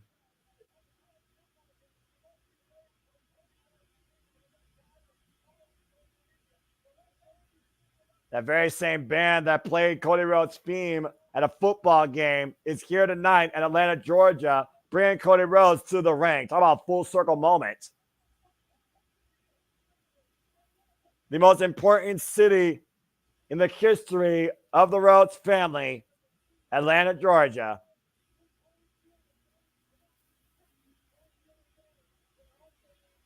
But we also know the history of WWE when it comes to home field advantage. More often than not, they lose. Yeah, but that might have been, well, nope, Triple H era too. Yep, I was going to say that's mostly Vince's era, but Triple H has done it too. Cody Rhodes literally representing not only the entirety of WWE, but all of Atlanta, Georgia tonight in the main event at Bad Blood at State Farm Arena. Like a good neighbor, State Farm is there. Insert SpongeBob meme with these entrances 3 minutes later. 2.5 hours later. Very good. That was a good one. Uh-huh. Eventually. Right. Some point later. I wonder if I could cook a steak dinner at the time this match starts. So much later that the old narrator got tired and they had to hire a new one. I think my DoorDash would come faster than Noah. Okay, next time, Walter, I'm gonna put you on the task. You gotta put those SpongeBob cue cards in the overlays, and next time we talk like that, we'll put it up. There's one more entrance left, and choose to acknowledge him if you still do, with a symphony welcoming back to in-ring action the OTC. The longest reigning champion of the modern era in the history of WWE, your tribal chief, Roman Reigns.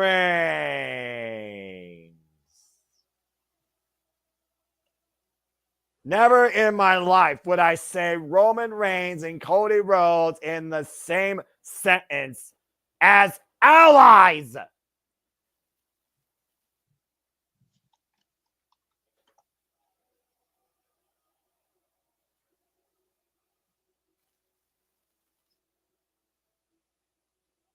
You can literally see the entire arena acknowledging Roman Reigns. You fucker. 2 hours later.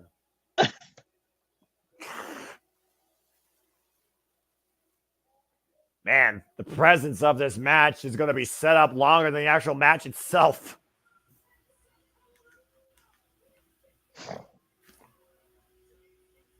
I could eat a whole pizza in the time it took these entrances to come out. But again, big fight feel, if you want to call it that. Definitely the most unlikely of fight you would ever see in WWE. By the time they get to the ring, it'll be WrestleMania 50. I think Irish Sheik got to the ring faster. And trust me, I could put away a whole pizza in record time. All right.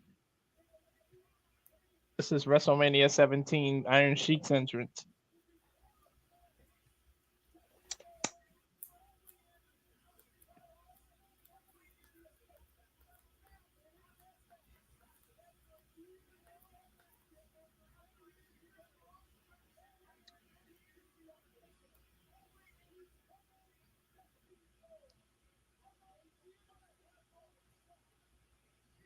I recall, given the history before I was born, about 1980, with Ole Anderson and Dusty Rhodes, the greatest of rivals, who were alliance against the Assassins in 1980 inside a steel cage. But of course, it was after the match where that team exploded and Ole pummeled Dusty within an inch of his life.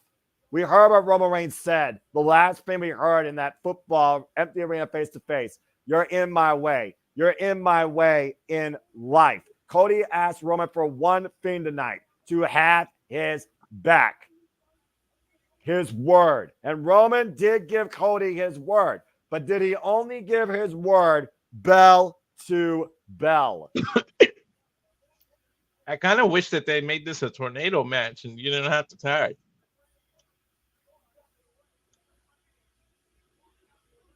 I think that would have almost better be suited. Well, maybe the tension and arguing over who's going to start the match or something is part of it. You know what's even more bizarre about this, guys, as we look at Roman Reigns and Cody Rhodes side by side? Look who's holding a championship and look who's not. This is the first entrance of Roman Reigns in a wrestling match without wearing the title in 4 years. There's a stat for you. It's not about the title. It's about the war that's going to take place. It's not about the title tonight, but you know that Roman Reigns wants his here we bloodline go. back and wants his championship back. No, Roman wants his necklace Ulafala. back. Thank His you. Ulafala. I cannot say that word. Ulafala. Yeah, that. I think that has become more important than the title at this point.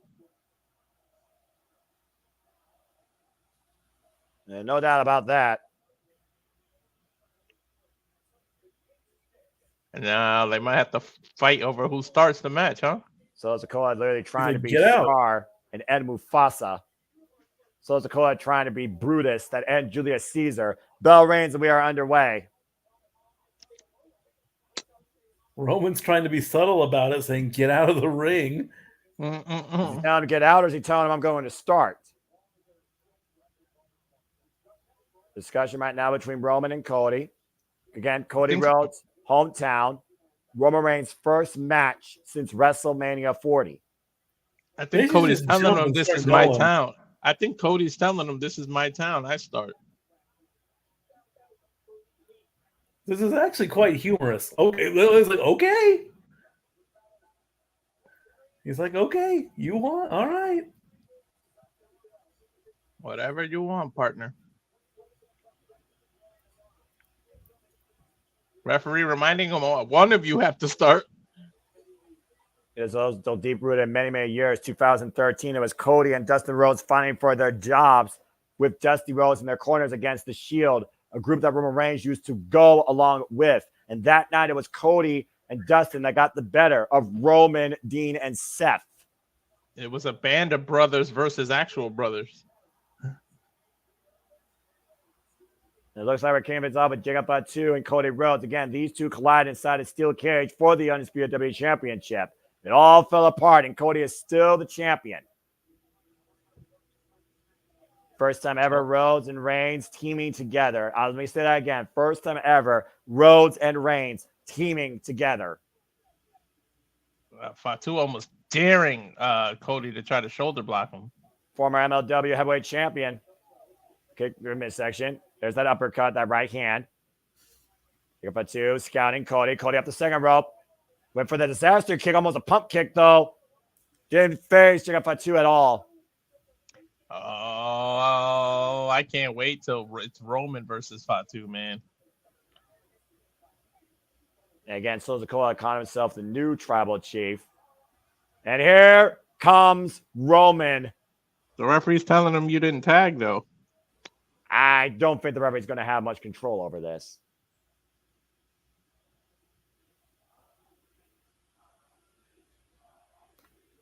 That's might as well. Yeah, that's a very good point, by the way, Kevin. Again, thinking for those that are tuning in, this is our main event. We acknowledge, appreciate all of you. Johannes, Gagagi, it is what it is. But Drew McIntyre, I'm sure, will have a post-match statement, either press conference or tomorrow.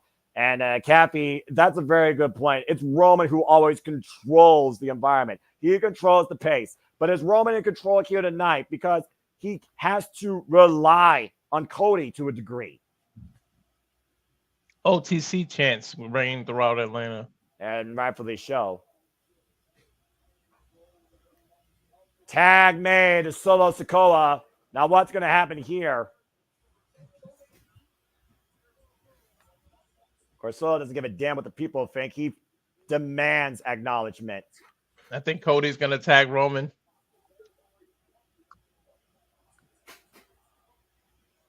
OTC. Wait till Roman gets in here. The crowd Roman's chanting, not even holding the tag rope. crowd chanting, we want Roman. I think we all know what the people want. And they're going to get it. The hand is out.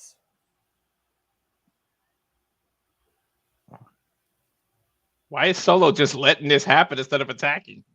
Good Tag question. made to Roman Reigns. And for the first time since WrestleMania, Roman Reigns steps into a wrestling match. The current tribal chief versus the original, the one true tribal chief. And he stands for the first time in the ring across people he called his family, his bloodline. Yeah, think about that, Stat Boy. Literally, it was Solo that was like the right-hand man to Roman Reigns during his run the last year. There we go. The right-hand man is now at the end of his right hand. Irish whip. And Solo catching him with an up kick.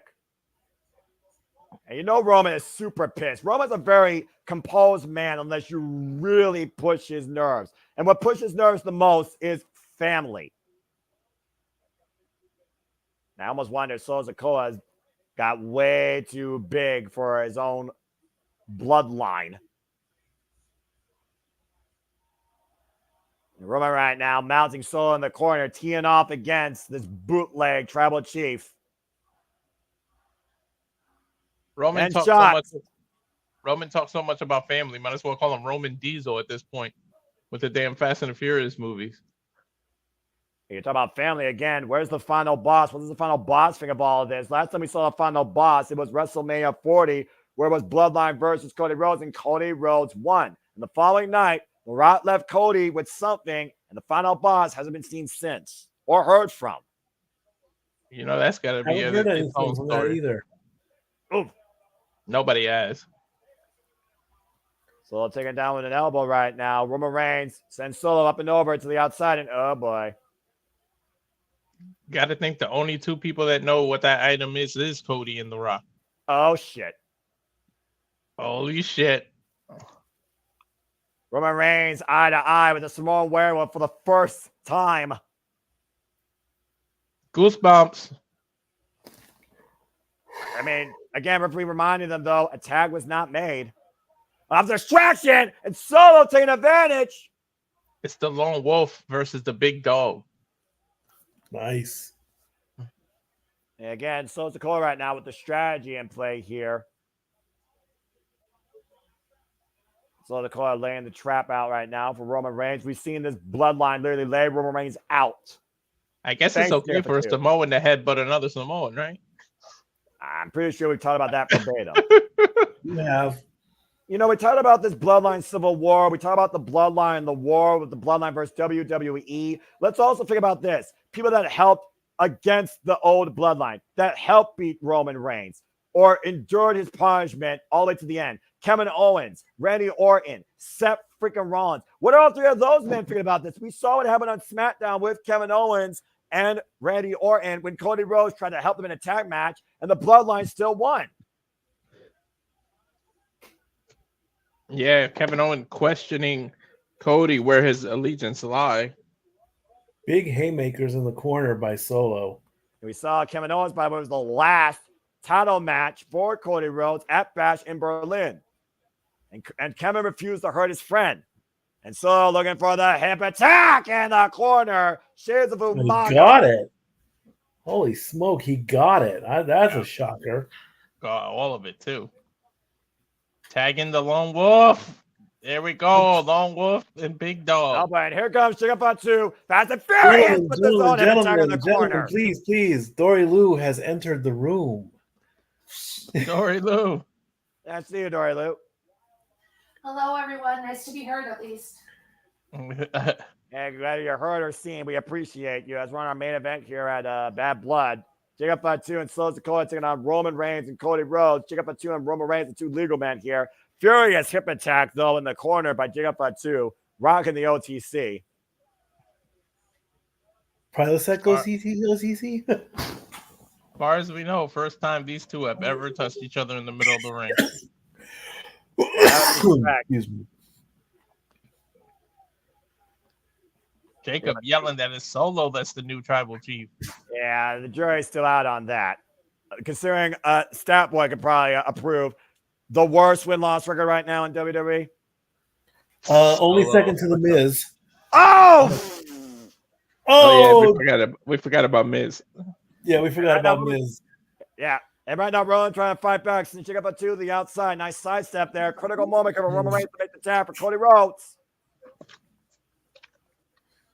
And now Cody trying to hype up the crowd. He wants that tag so bad.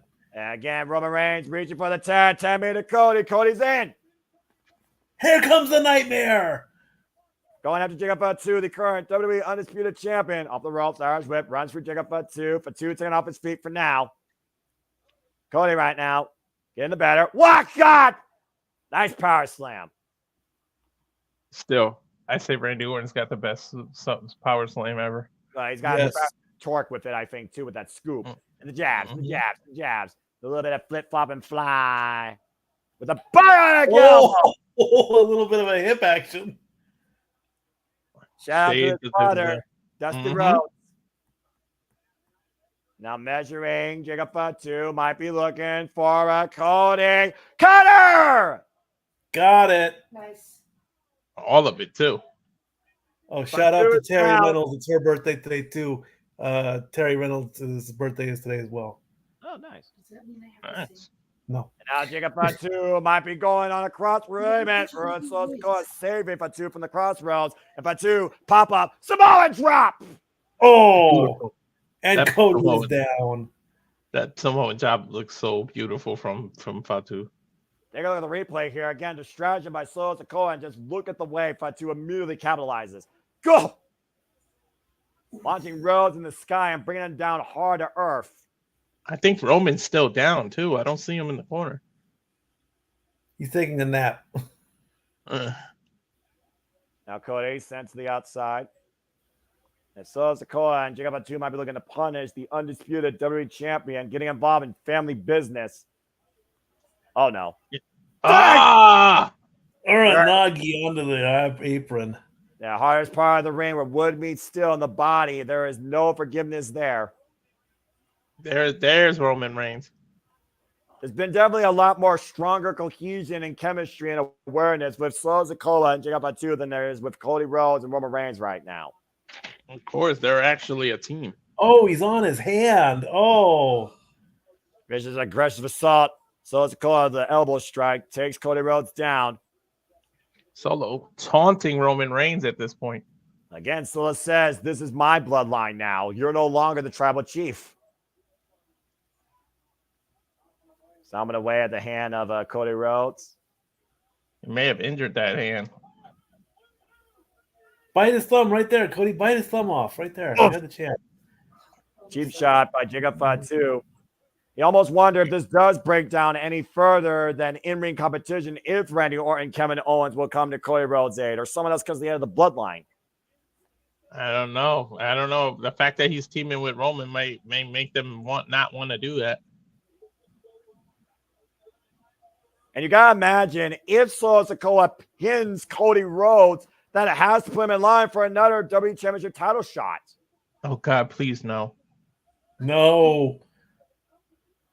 Again, hard Irish whip. Big Can we splash get in the some- corner. Cody taken down for now.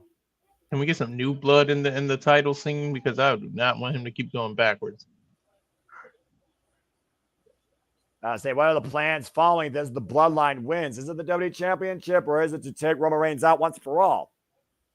And what role does the final boss play in that? The bloodline right now, who's done a great job isolating the undisputed WWE Champion in their corner.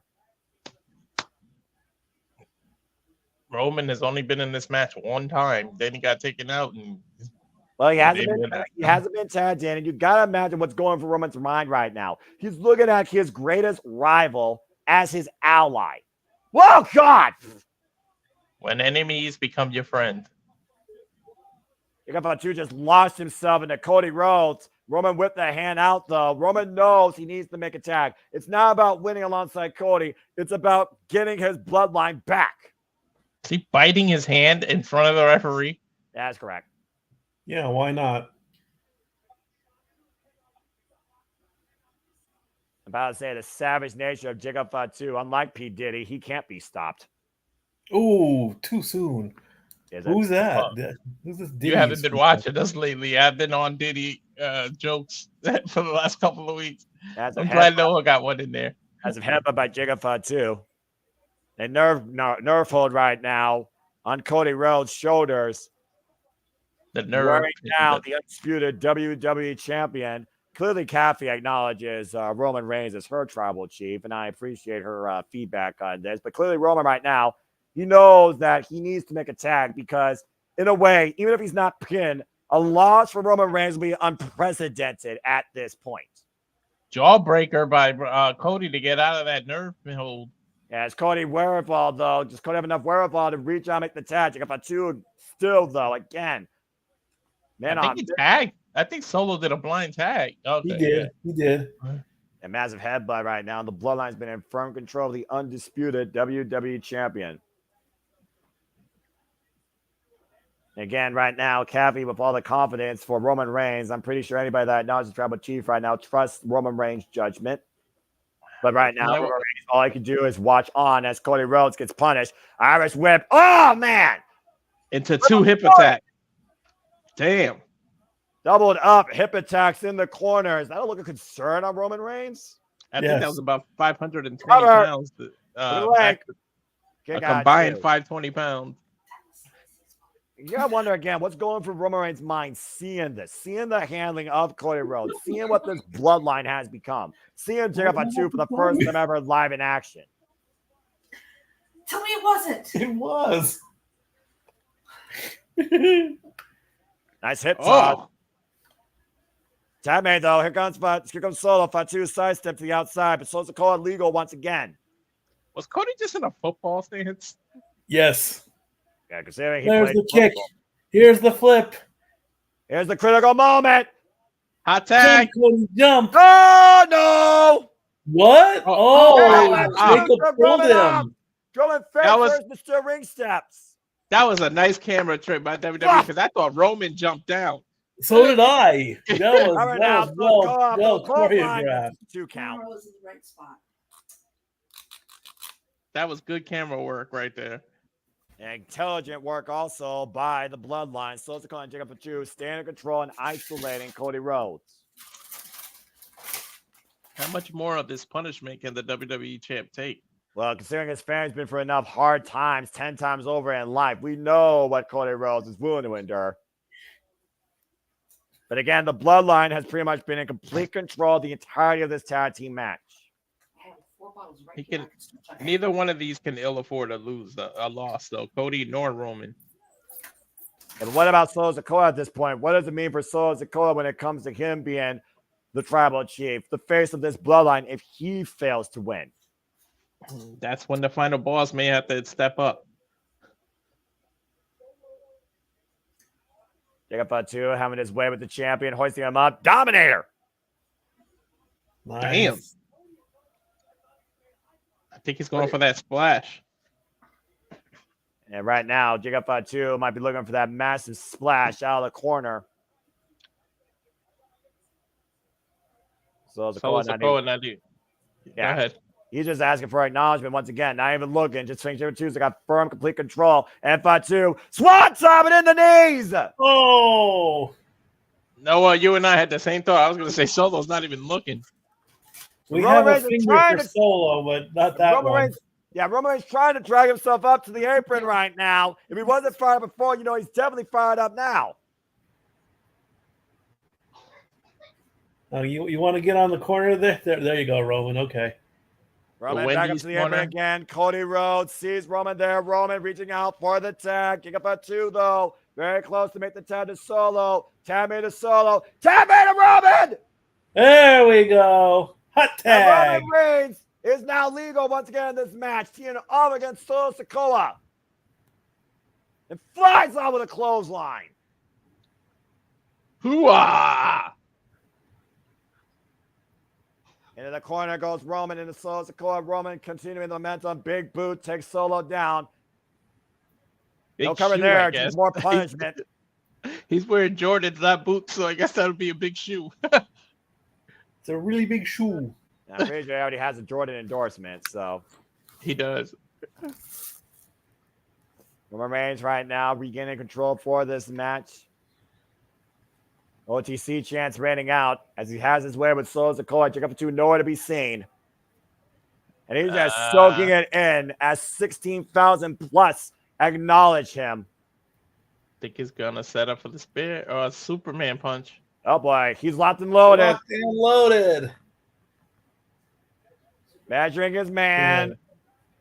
Solo back to his feet. Superman punch caught though. Solo catching Roman. Looking for the Samoan spike. Roman's counting it though. Now looking to hook Solo up. There's a crucifix. Cover. 2. No. Damn, how often do you see Roman Reigns do a crucifix? Boom! Not very up. There's the Superman punch. Look at the leg. Middle of the ring. Kick out. But Solo. Ah. There's one thing you got to acknowledge Solo Sikoa for is his toughness. That Superman punch was square on the job, middle of the ring, and he kicked out. Sorry, I gotta start the remote. Barely, but he did. Cody's got to be out of it. He's not even in the corner either. This tag team match is definitely taking its tone primarily on Solo Sikoa, Cody Rhodes, and Jiga Fatu. Roman Reigns, the freshest of the 4 men, clearly. I think Roman has a secret admirer here based on the comments. And I think I don't even think it's might have. And Roman right now scouting Solo here. You were asking for the move earlier. Jiga Fatu, though. Oh, Jacob, stop the oh, there it comes. Oh, no, not yet. Uppercut. Super kick by Fatu rocks Roman Reigns. Double super kick takes Roman Reigns down. And Jiga Fatu, the enforcer, coming to the aid of his tribal chief, springing up moonsaults by Fatu. Now Solo with the splash on Roman, and Solo with the cover, and Cody saves the matchup. Cody makes the save. I wonder if that would have been it if Cody didn't save him. Oof. Again, Jiga Fatu right now coming to the aid of his tribal chiefs, and he called the outside here. Jiga Fatu right now, again, the difference maker here. Irish whip, reversal, Irish whip by Cody though, since Jiga side first and the steel ring steps. Uh-oh, there goes the announce table. No saucy nugs. Well. Oh! Jacob getting a little saucy with Cody with that kick. And Jacob scouting Cody. Sidestep through the barricade. Is Samantha Irvin okay? Cody Rhodes right now, literally with new reserve in this match. Again, Jacob Fatu somehow still up on his feet. What Roman's the hell still is the this legal guy man, made right? of? He's throwing chairs. Roman's still the again. legal man, right, Noah? Yeah, Roman, by the way, is still the legal man. And so is Sikoa, who are both down on the ring, while the 2 non-legal men are fighting on the outside. And Cody hooking up Jacob Fatu on the outside. Crossroads! But And will it that keep might- Jacob down? And that might finally keep Jacob Fatu down for a little longer. Again, Not much. still back on his feet. Front kicked. To your point, Noah, what the hell is this guy made out of? Iron. What does Cody need to do to neutralize the Samoan werewolf known as Jiga Fatu, the enforcer to the bloodline? I know we're in inflation, but I think he's going for the high rent. Well, Cody knows what District. this feels like. Remember, Jiga Fatu did this to Cody Rhodes a few weeks ago. Oh, and Cody has not forgotten. Cody Rhodes on top of the ring post. A salute to Roman Reigns. Oh, God, a splash for Fatu for the table. I think Cody was telling him, you got this because I'm about to take myself out. Cody Yep. and Fatu laid out. Now, will this keep Fatu down finally? for a bit. Oh. Can Roman take it from here after Cody Rhodes literally risked life and limb to neutralize the enforcer, Jinder Fatu, crashing through the announce table off that splash? Is this what it takes to neutralize him? Even for a moment, Roman has a moment now, one-on-one with Solo Sikoa. In As the match center of the continues. ring. And Solo and Roman right now just teeing off on their knees. Both men worse for wear here. Cody Rhodes has barely moved, so does Jinder Fatu. Both men laying a heap on the outside. Again, overhead shot. This is crazy, as I expected it to be. Yeah, what more did you expect, honestly? I mean, a Roman Reigns match, not much. Heavyweight blows here, though. About as much as I expected usually. Superman punch! It's not a Roman Reigns match without a breath bump, though. That's the only thing we're missing. That's true. Or a bloodline interference. Here comes Roman once again, scouting Solo Sikoa. As the work. Wait a minute. Oh, Tama Tonga Lola. A spear by Solo Sikoa. Covered by Solo to win against Roman. Kick out at 2. Barely kicked out. Roman barely lifted that shoulder up off the canvas. The Tongos show up to cause a distraction and then head to Solo Sikoa, spearing Roman Reigns. Look, I wanted to see the refs count because I think he was about a third of a second away from counting that finger for the third time. Fine, I'll keep my observations to myself. my attention to detail to myself. So saying that Roman lied to him that he was the next in line.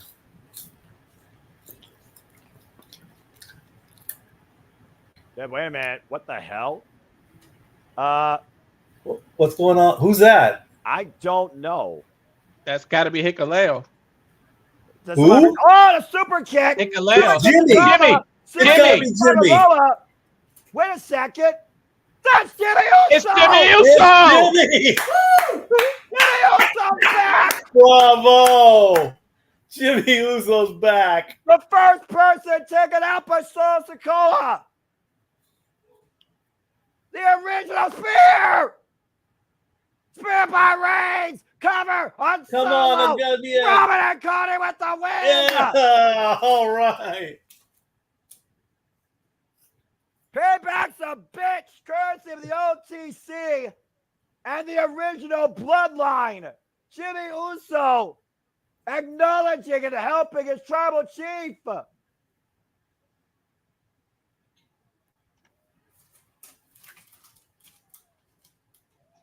Roman Reigns with the win tonight on Solo Sikoa, eye to eye with a familiar face,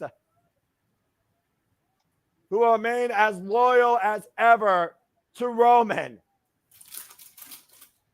Taken out all the way back in April. And Jimmy Uso returns tonight to stick it to Solo Sikoa. Staring at his younger brother, might I add. Brother and brother, eye to eye.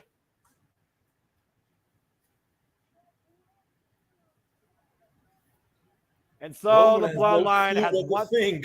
Yeah, wait, right? What's going to happen between Roman and Jimmy? Wait a minute. Man, we definitely got a different chapter in this bloodline.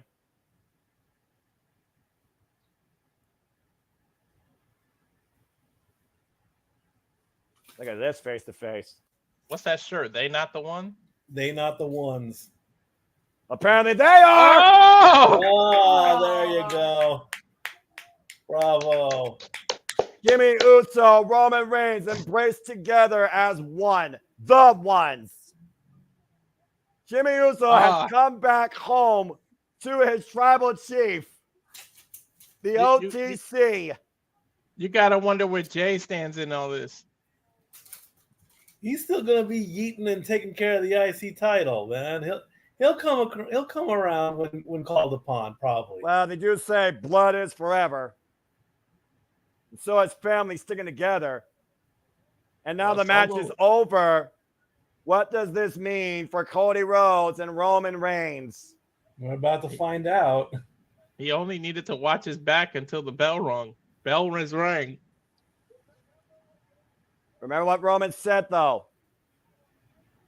You are in my way in life.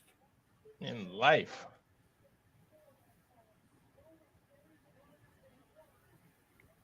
All right. Said Roman did give Cody his word. And he lives up to those promises.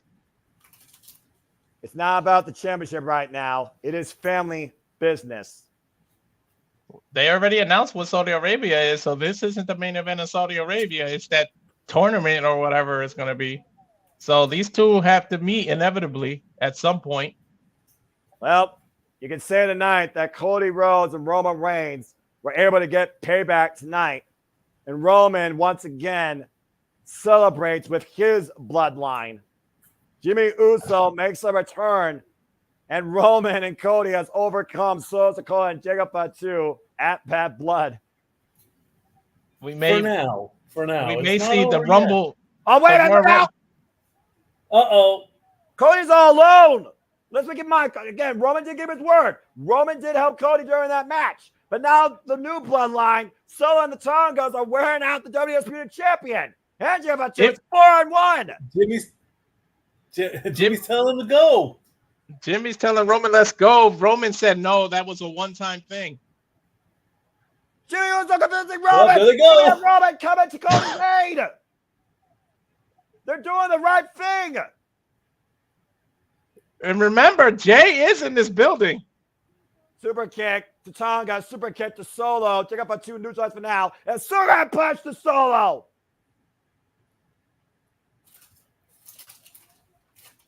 The bloodline in retreat. And the last man standing tall right now is Jimmy Uso and Roman Reigns. Shit. Roman just saved Cody. And he's grabbing the belt. Don't tell me there's no title match on War Games or Saudi. Don't tell me Cody has to be part of the War Games with these guys. This is certainly a moment, though, you got to think about what does it mean for the future of the WWE and the undisputed WWE Championship. Is Roman going to throw the title at him or just hand it over? Roman has too much He's gonna respect do the for right that title. I don't know if he has the same respect for Cody, but for now, these two men lock eye to eye on neutral grounds. Man, that might be the Royal Rumble main event. We might have to wait till February for this, guys.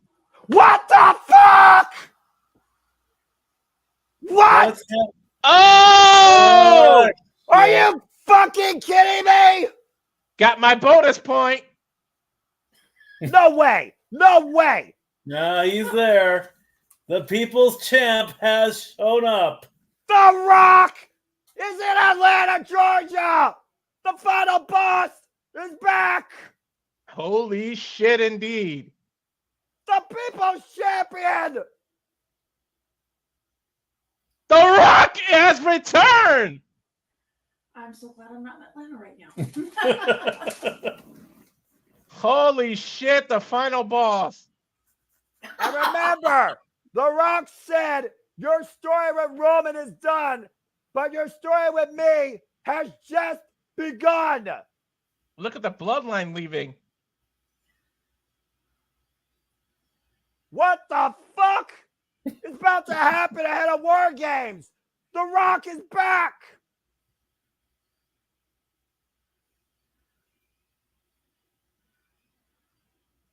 Oh my God. And what does The Rock think about this with seeing Cody and Roman standing side by side in the ring? I wonder if The Rock has brought his own new member of the bloodline. Who's left? Hikuleo.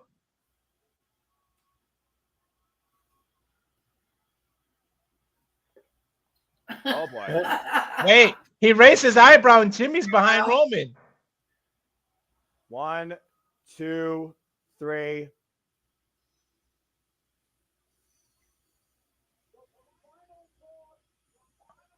The final boss has returned to WWE, and somebody's about to be on the rock bottom end of a 1, 2, 3 What the hell does this mean going forward as Bad Blood leaves our screens? For Walter Cruz, for Step Boy Mike, I'm the Seminole Foster. The final boss is back. Game on in WWE. Thanks for tuning in to our watch-along alternative comedy coverage of WWE Bad Blood. This was an interesting PLE. To say the least. Well, guys, I gotta get prepped for the UFC. You guys, I don't know if Mike, if you're gonna be part of the Saturday shenanigans, but you guys gotta prep for that. So I'll see you on the flip side as I go get to UFC now.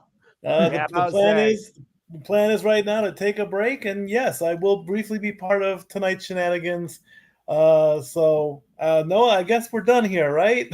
I guess so. For me, it's a goodbye. For Stepway, it's a goodbye. But Walter Cruz and James Keeper will keep you in tune on the Saturday night shenanigans as well as the UFC watch along. I'll be with Jerry on the Saturday shenanigans. Walter and James will be on the UFC for the lovely Dory Lute. Great to see her positivity even in the background too. We love you, Dory. It's also a goodbye. So until the UFC watch along Saturday shenanigans, folks, you know what I do. Make a positive path to life and have a good night. I'll see you on about 90 minutes. Adios, folks. Thank you so much, guys.